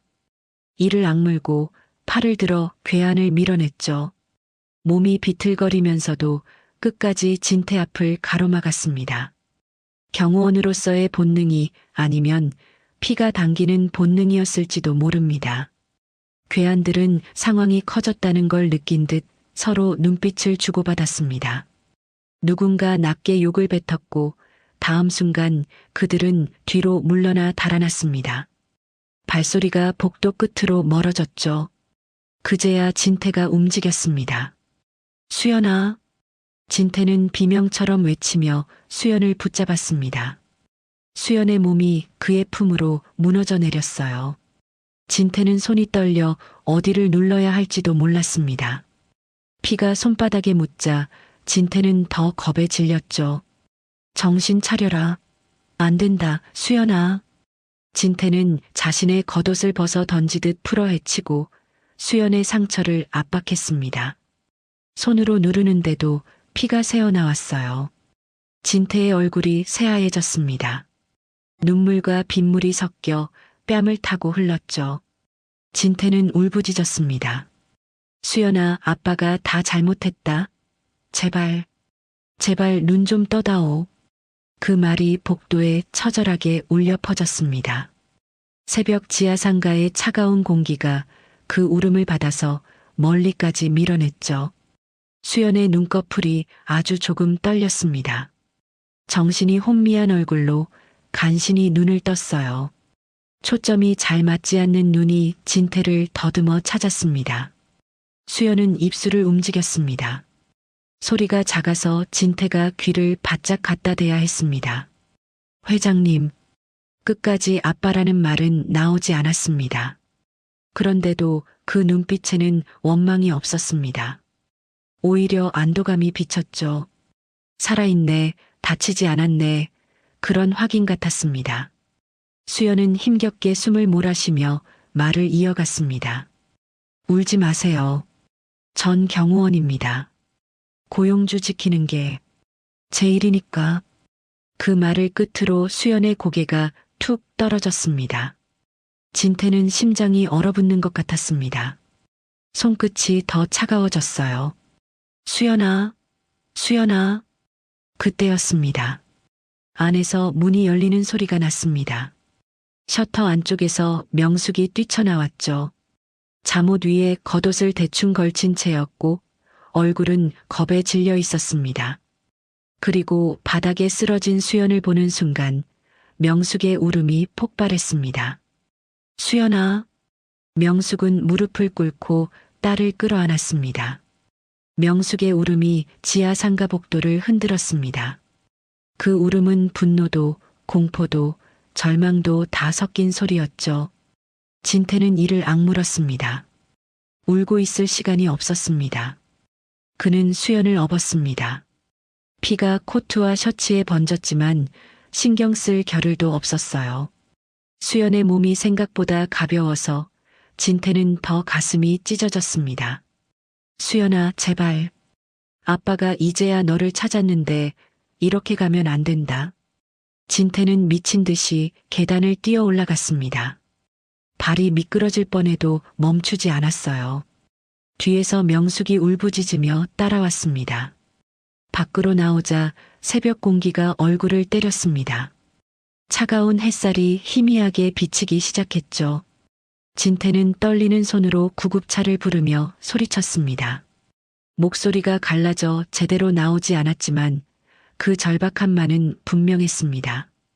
잠시 뒤 사이렌 소리가 가까워졌습니다. 구급차 문이 열리고 의료진이 수연을 받아들었습니다. 명숙은 구급차를 따라오며 계속 울었습니다. 구급차가 새벽 도로를 가르며 달려나갔습니다. 진태와 명숙의 절규가 뒤엉킨 채로요.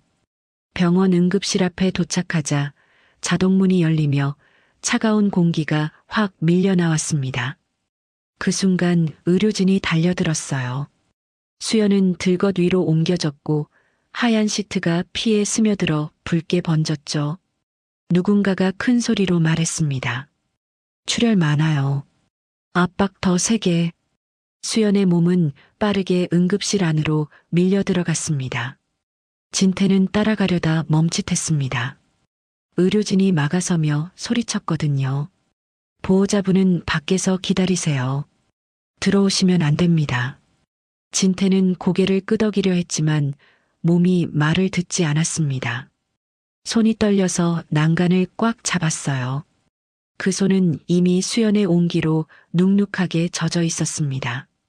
따뜻했던 체온이 손바닥에 남아 있었죠. 의료진이 수연의 상처를 압박한 채 수술실 쪽으로 달렸습니다. 바퀴가 바닥을 긁는 소리가 길게 이어졌고 문이 열리고 닫히는 소리가 복도에 울렸어요. 빨간 불빛이 켜진 수술실 앞에서 진태는 멍하니 자기 손바닥을 내려다봤습니다. 진태는 입술을 달싹이며 중얼거렸습니다. 내가 지켜야 했는데. 그때 명숙이 비틀거리며 다가왔습니다. 숨이 가빠서 어깨가 크게 들썩였고 눈은 벌겋게 부어 있었습니다. 명숙은 진태 앞에 서자마자 떨리는 손으로 진태의 가슴을 밀쳤습니다. 힘은 약했지만 말은 날카롭게 꽂혔어요. 당신 때문이야. 명숙의 목소리가 갈라졌습니다. 당신이 나타나지만 않았어도 우리 수연이 저렇게 안 됐어. 그 말이 화살처럼 진태 가슴에 박혔습니다. 진태는 반박하지 못했습니다. 할 말이 없었죠. 사실이 아니라고 말하고 싶었지만 수연이 피를 흘리며 쓰러진 장면이 눈앞에서 지워지지 않았습니다.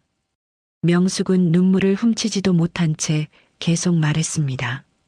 우리 수연이 나만 믿고 살았는데 당신이 뭔데? 왜 이제 와서? 명숙은 끝내 말을 잇지 못하고 주저앉았습니다. 다리가 풀려 의자에 털썩 앉았고 두 손으로 얼굴을 가렸어요. 흐느낌이 손가락 사이로 새어나왔습니다. 진태도 복도 의자에 주저앉았습니다. 그는 회장이었습니다.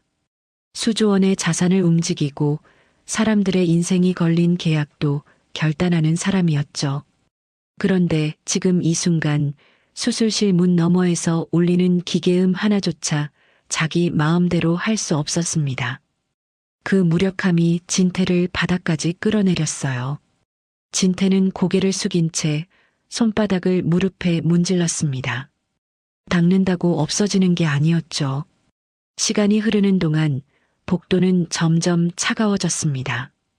간호사가 지나가며 바퀴 달린 카트를 끌고 갔고 멀리서 누군가 울부짖는 소리도 들렸습니다.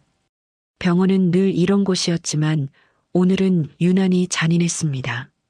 그때 진태의 눈빛이 돌연 변했습니다. 방금 전까지 무너져 있던 눈이 갑자기 서늘하게 가라앉았어요. 눈물은 그대로였는데 그 눈물 아래에 다른 감정이 자리 잡았습니다. 분노였습니다. 진태는 떨리는 손으로 휴대전화를 꺼냈습니다. 손이 떨려 화면이 제대로 눌리지 않았지만 그는 끝내 전화를 걸었습니다. 몇 번의 신호음 뒤에 연결되자 진태는 숨을 낮게 눌러 말했습니다. 보안팀장, 지금 당장 지하상가 CCTV 전부 확보해.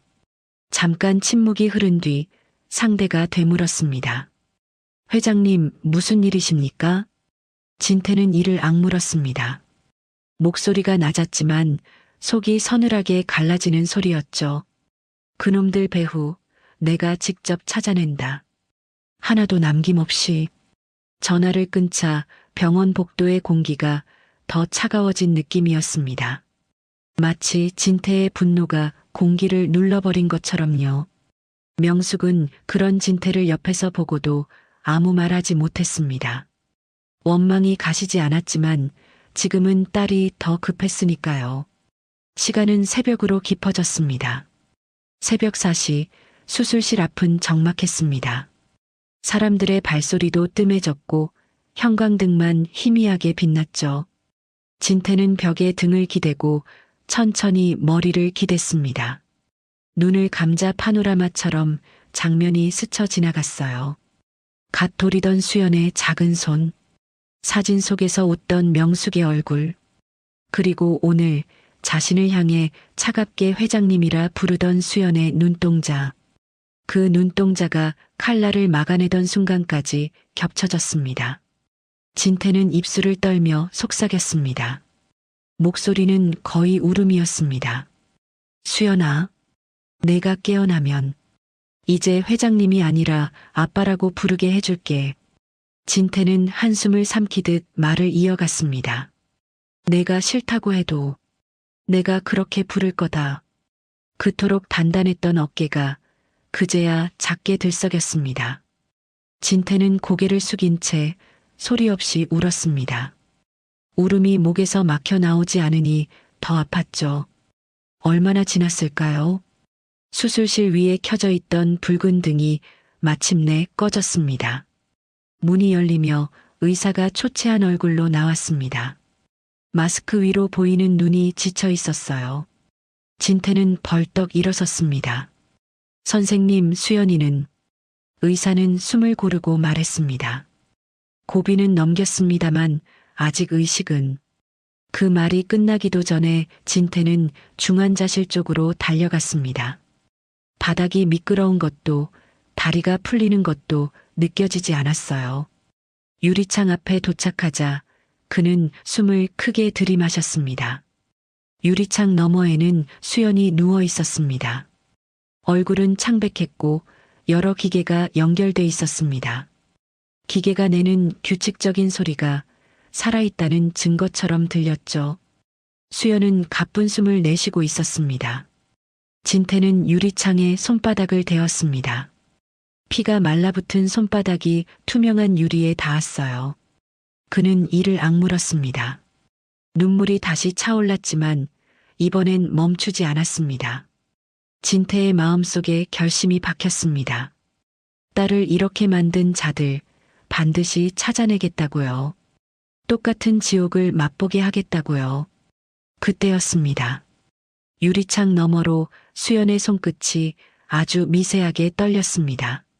눈에 보일 듯 말 듯한 작은 움직임이었죠. 진태는 숨을 멈추고 그 손을 바라봤습니다. 작지만 분명한 신호였어요. 유리창 너머로 수연의 손끝이 아주 미세하게 떨렸던 그 순간 진태는 그대로 굳어버렸습니다. 손바닥을 유리에 댄 채 숨을 멈췄죠. 움직임이 너무 작아서 착각일 수도 있었습니다. 그래도 진태는 그 작은 떨림 하나가 세상을 붙잡아주는 밧줄처럼 느껴졌어요. 그런데 기적 같은 신호가 있다고 해서 마음이 바로 놓이는 건 아니었습니다. 병원 복도는 여전히 차갑고 시간은 잔인하게 느리게 흘렀습니다.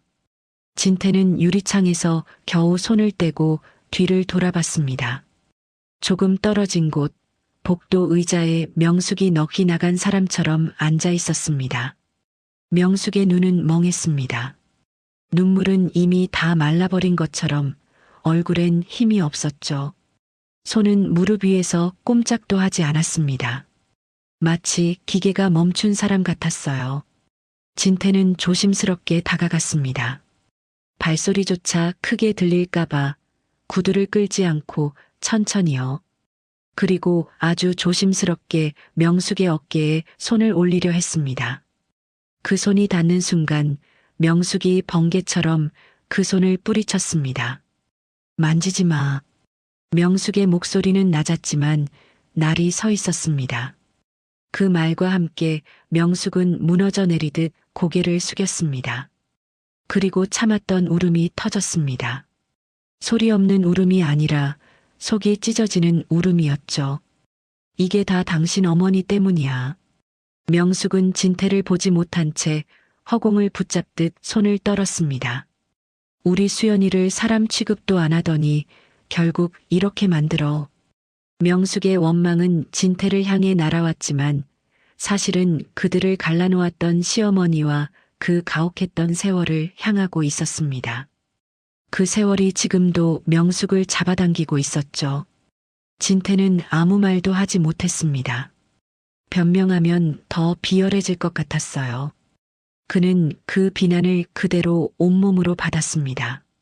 머릿속엔 한 장면이 계속 떠올랐죠. 명숙이 눈보라 속에서 아이를 안고 쫓겨나던 이야기. 편지를 썼는데도 자신은 한 장도 받지 못했던 이야기. 억척같이 아이를 키워온 이야기. 그 모든 순간에 자신이 없었습니다. 진태는 그제야 뼈저리게 깨달았습니다. 어머니의 그림자 뒤에 숨어 가족을 지키지 못했던 사람은 결국 자기였다는 거리요. 회장이라는 이름이 그때 무슨 소용이었겠습니까? 진태는 천천히 명숙 앞에 무릎을 굽혔습니다. 복도 바닥은 차가웠지만 진태는 피하지 않았어요. 그는 명숙의 떨리는 손을 두 손으로 감싸 잡았습니다. 명숙은 뿌리치려다 힘이 없어 그대로 잡힌 채 울기만 했죠. 진태의 목소리가 떨렸습니다. 내 잘못이다. 진태는 말끝을 삼키고 다시 말했습니다. 이번에는 더 분명하게요. 어머니를 설득하지 못하고 너희를 지키지 못한 내 못난 자존심이 결국 수연이를 이렇게 만들었어.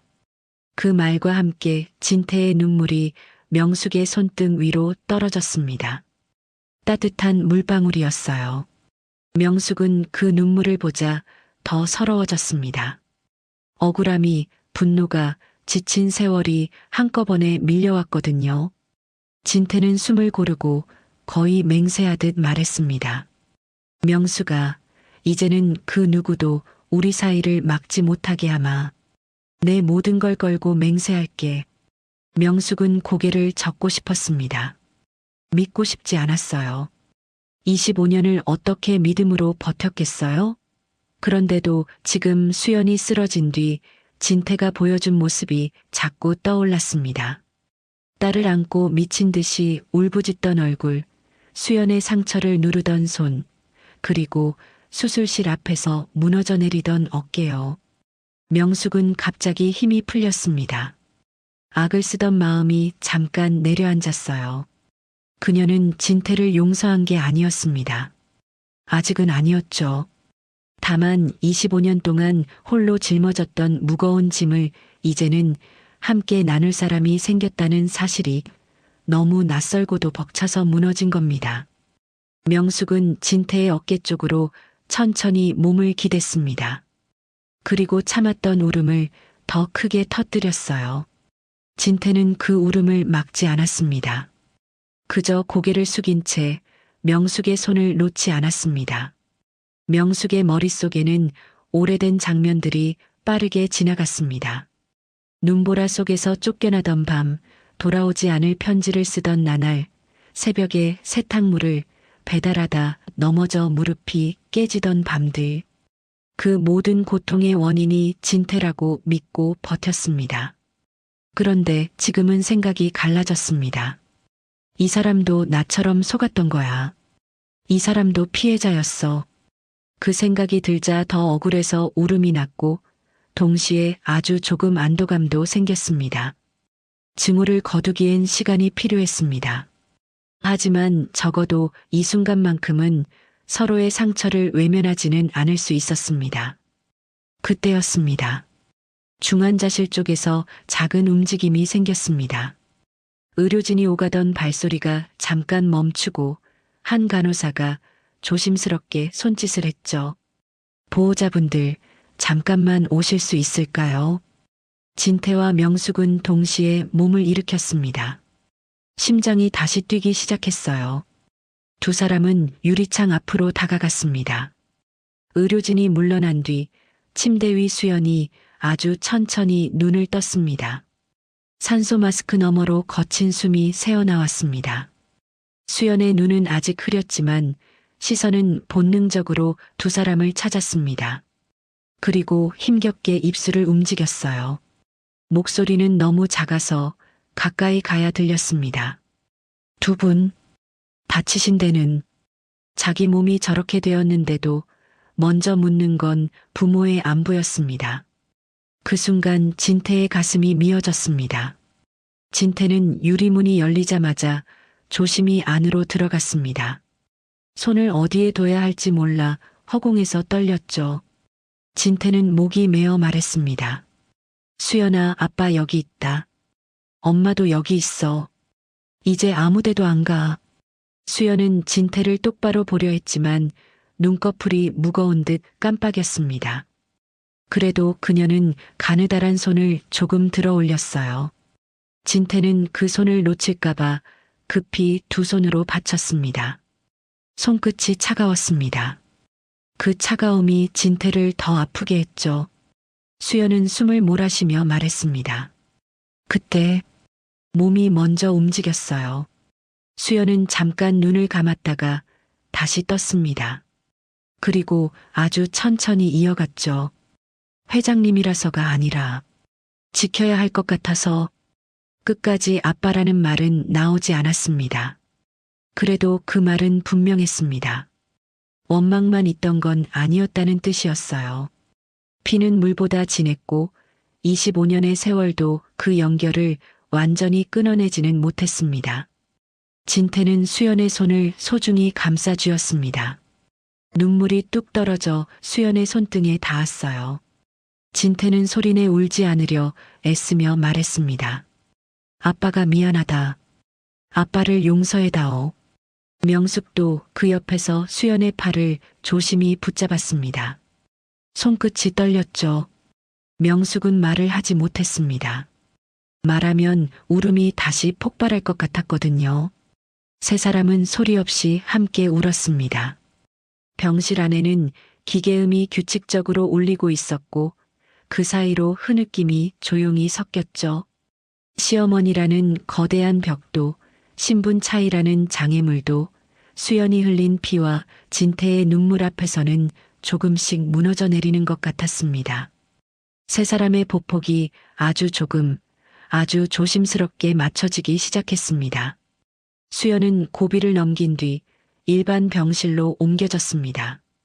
기계음은 여전히 규칙적으로 울렸지만 그 소리가 더는 공포처럼 들리지 않았죠.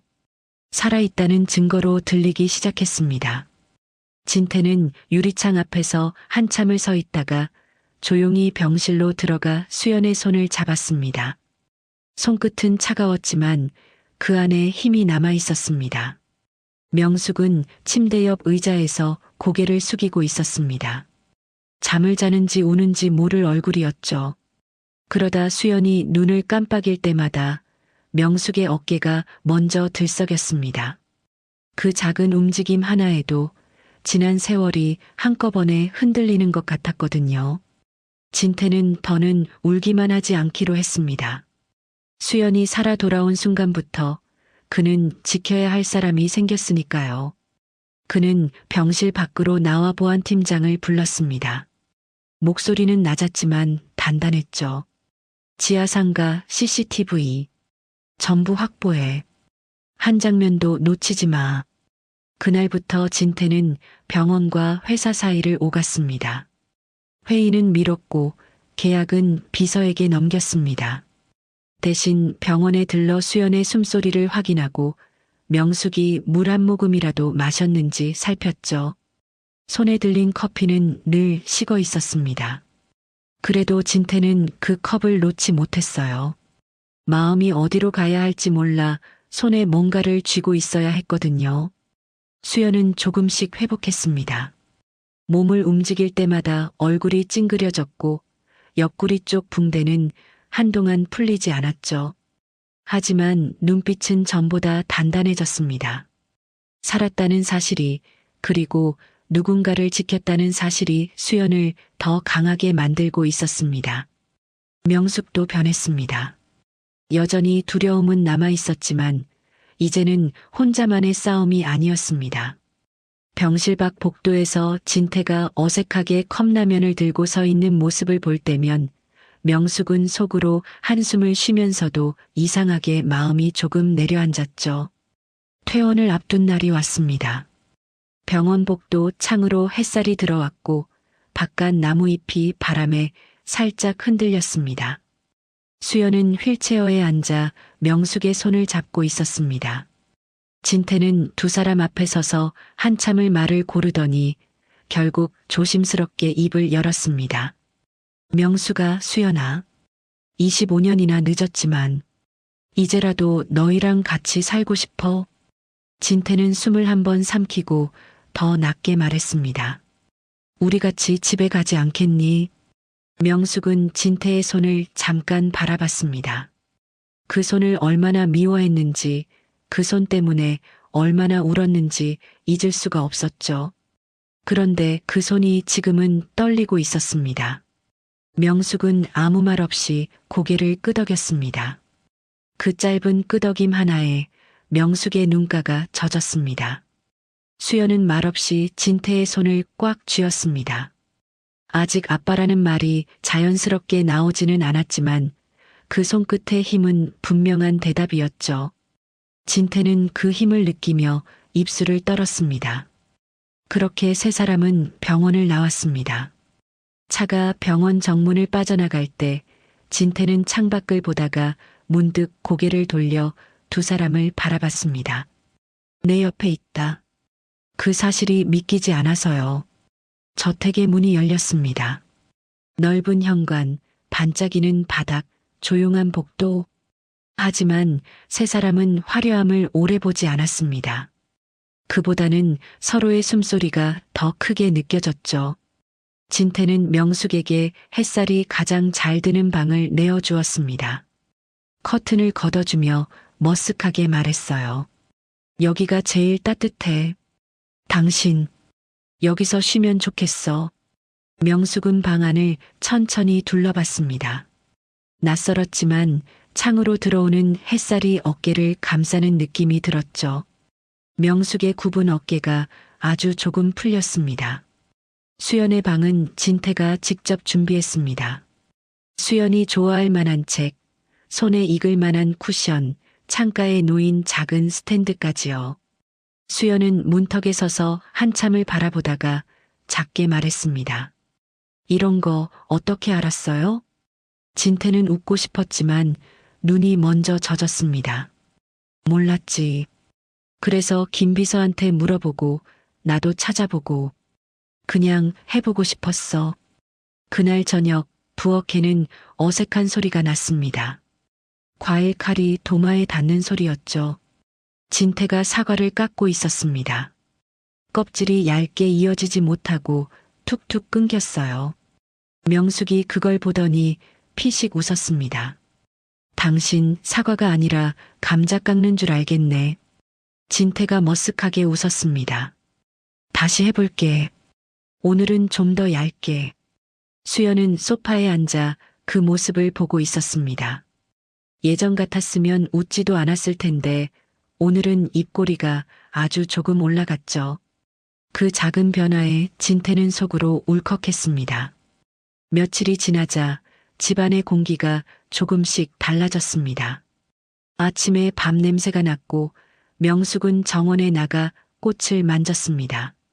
흙을 손에 묻히면서도 표정이 편안해졌죠. 수연은 산책할 때 경호복 대신 편한 옷을 입었습니다. 아직 걸음이 완전히 편하진 않았지만 진태는 보폭을 맞췄습니다. 빨리 가자고 재촉하지 않았어요. 어느 날 산책길, 수연이 조용히 입을 열었습니다. 아빠, 저 어릴 때 이런 일이 있었어요. 진태는 그 한마디에 발을 멈췄습니다. 바람 소리만 잠깐 들렸죠. 진태는 목이 메어 고개를 끄덕였습니다. 그래, 말해줘. 다 듣고 싶다. 수연은 학교에서 혼자 남았던 날 이야기, 엄마가 새벽마다 세탁물을 들고 나가던 모습, 아팠던 날의 기억들을 하나둘 꺼냈습니다. 진태는 울고 웃으며 그 이야기를 받아 적듯 마음에 담았죠. 빈 시간을 채우는 일은 한 번에 끝나는 게 아니었습니다. 하루하루 조용히 쌓아가는 일이었어요. 노을이 길게 지는 어느 저녁, 세 사람은 거실 소파에 나란히 앉아 오래된 앨범을 펼쳤습니다. 비어있던 페이지가 많았습니다. 있어야 할 사진이 없는 칸들은 그 자체로 상처처럼 보였죠. 진태는 조심스럽게 오늘 찍은 사진 한 장을 꺼냈습니다. 세 사람이 어색하게 웃고 있는 사진이었지만 그 어색함이 오히려 진짜 같았습니다. 명숙이 손끝으로 사진 모서리를 만지다가 조용히 그 자리에 끼워 넣었습니다. 그때 진태가 낮게 말했습니다. 사랑한다, 내 딸아. 그리고 고맙소, 당신. 명숙은 눈가를 훔치며 작게 웃었습니다. 수연은 말없이 진태의 손등을 한번 꾹 눌렀습니다. 그게 대답이었죠. 그렇게 비극은 끝난 것처럼 보였습니다. 그리고 시간이 흘렀습니다. 어느 날 오후 집안은 햇살로 가득했고 주방에서는 명숙이 끓인 국 냄새가 났습니다. 그때 진태의 휴대전화가 짧게 울렸습니다. 법무팀장이었습니다. 진태는 한 번 숨을 고르고 전화를 받았습니다. 회장님, 기미 사건입니다. 진태의 눈빛이 순간 차갑게 가라앉았습니다. 말해. 지하상가 CCTV 분석과 괴한 자백이 모두 정리됐고 김 이사가 배우로 특정됐습니다. 최 여사 개인 재산 횡령, 회사 자금 배임, 그리고 지난 습격 교사까지 전부 기소됐습니다. 진태는 잠깐 눈을 감았습니다. 긴 숨이 천천히 빠져나갔죠. 끝까지 가. 법무팀장이 조용히 답했습니다. 네, 회장님. 물러서지 않겠습니다. 전화를 끊고 거실로 나오자 수연이 소파에 앉아 창밖을 보고 있었습니다. 옆구리 쪽에 남은 흉터가 아직 불편한지 자세를 조금씩 바꾸고 있었죠. 명숙은 수연의 어깨에 담요를 덮어주고 있었습니다. 진태는 두 사람 앞에 멈춰 섰습니다. 그리고 아주 낮게 말했습니다. 이제 그 사람들 대가 치르게 될 거야. 시간이 걸려도 이번엔 절대 못 빠져나가. 명숙은 잠깐 진태를 바라보다가 조용히 고개를 끄덕였습니다. 수연은 진태의 손을 잡았습니다. 힘이 아직 강하진 않았지만 놓지 않겠다는 힘이었죠. 창밖에는 비가 아니라 맑은 햇살이 내리고 있었습니다. 흉터는 남아 있었습니다. 하지만 그 흉터 위로 세 사람의 시간이 다시 쌓이기 시작했습니다. 조용히 그러나 단단하게요. 25년이라는 시간, 누군가에게는 상처가 되고 누군가에게는 기다림이 되었습니다. 하지만 결국 진심은 통하더라고요. 늦었다고 생각할 때가 가장 빠른 때라는 말. 오늘 이 이야기를 통해 다시 한번 느꼈습니다. 혹시 지금 연락 못하고 있는 가족이 있으신가요? 오늘 한 통화, 한마디가 25년의 후회를 막아줄지도 모릅니다. 여러분의 가정에도 늘 따뜻한 햇살이 내리길 바라며 오늘의 이야기가 공감이 되셨다면 구독과 좋아요를 눌러주세요. 그리고 주인공들을 위한 따뜻한 댓글도 부탁드립니다. 더 좋은 이야기로 인사드리겠습니다. 인생나날이었습니다.